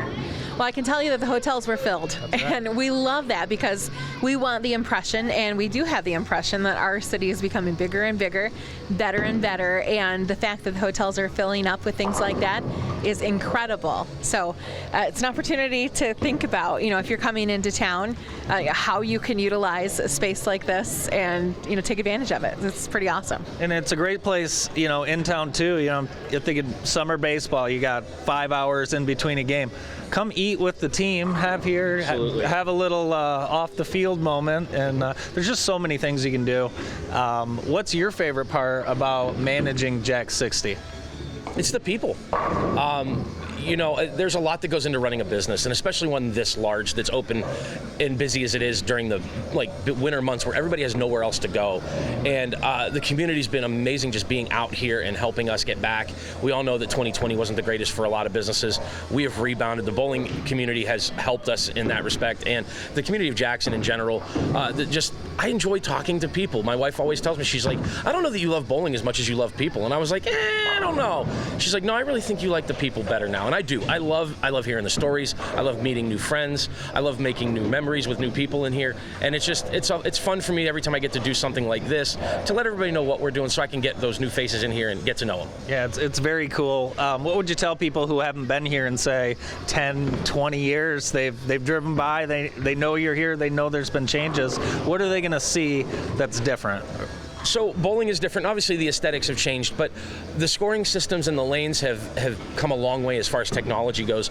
And one thing that we get asked a lot about is bumpers. Now, we don't do bumpers for anybody over the age of 8 years old just because they are made of plastic and they can be very fragile. So if a big kid throws a ball that's too heavy, it could break the equipment. However, those bumpers go up and down. And when they're working right, you can have your entire family on one lane. You don't need a lane with bumpers and a lane with adults. Okay. Your kids can bowl with you because the bumpers will go up and down for everybody's turn. So it's really nice. And then what that allows us to do is, rather than have to put 3 adults on one lane and 2 kids on another lane, I can put all 5 on one lane for a couple of hours. And then I have another lane for another family to come in here, which gives everybody the chance to come out and play. That's very cool. I would probably try and leave the bumper up if you weren't looking, but... Andy, I've seen your golf swing. You can bowl. I don't know. I haven't in a while, but I'm really looking forward to getting out. What if I told you that here at Jack 60 we could even make you into a bowler? Not just the kids. You can start them earlier, but it doesn't mean you can't start later either. And what if I told you that could happen here? I'd like to roll a 200 game. Okay, so now I got to plug something else. Inside Jack 60, we also have one of the best coaches in the Midwest, if not the country, Andy Schneebelt. And if you guys can get a video shot of him way down there, he's actually giving a lesson right now. Andy coaches anywhere from the PBA Tour all the way down to the youngest of kids. He is an amazingly phenomenal coach. He has an understanding for the game, and he is second to none in the pro shop. He can get you in a ball that fits your hand and teach you how to bowl 200, maybe not 300, but definitely 200 in under a year. That's unbelievable. Rachel, you could join me in that. We could both try and roll some 200s. I'd say it's on. Hey, sure, let's do it. A great place. Looking forward to hanging out a lot here more, and thanks for being with us today. Thank you, Josh. You're welcome. This is a visit with Experience Jackson at Jack 60.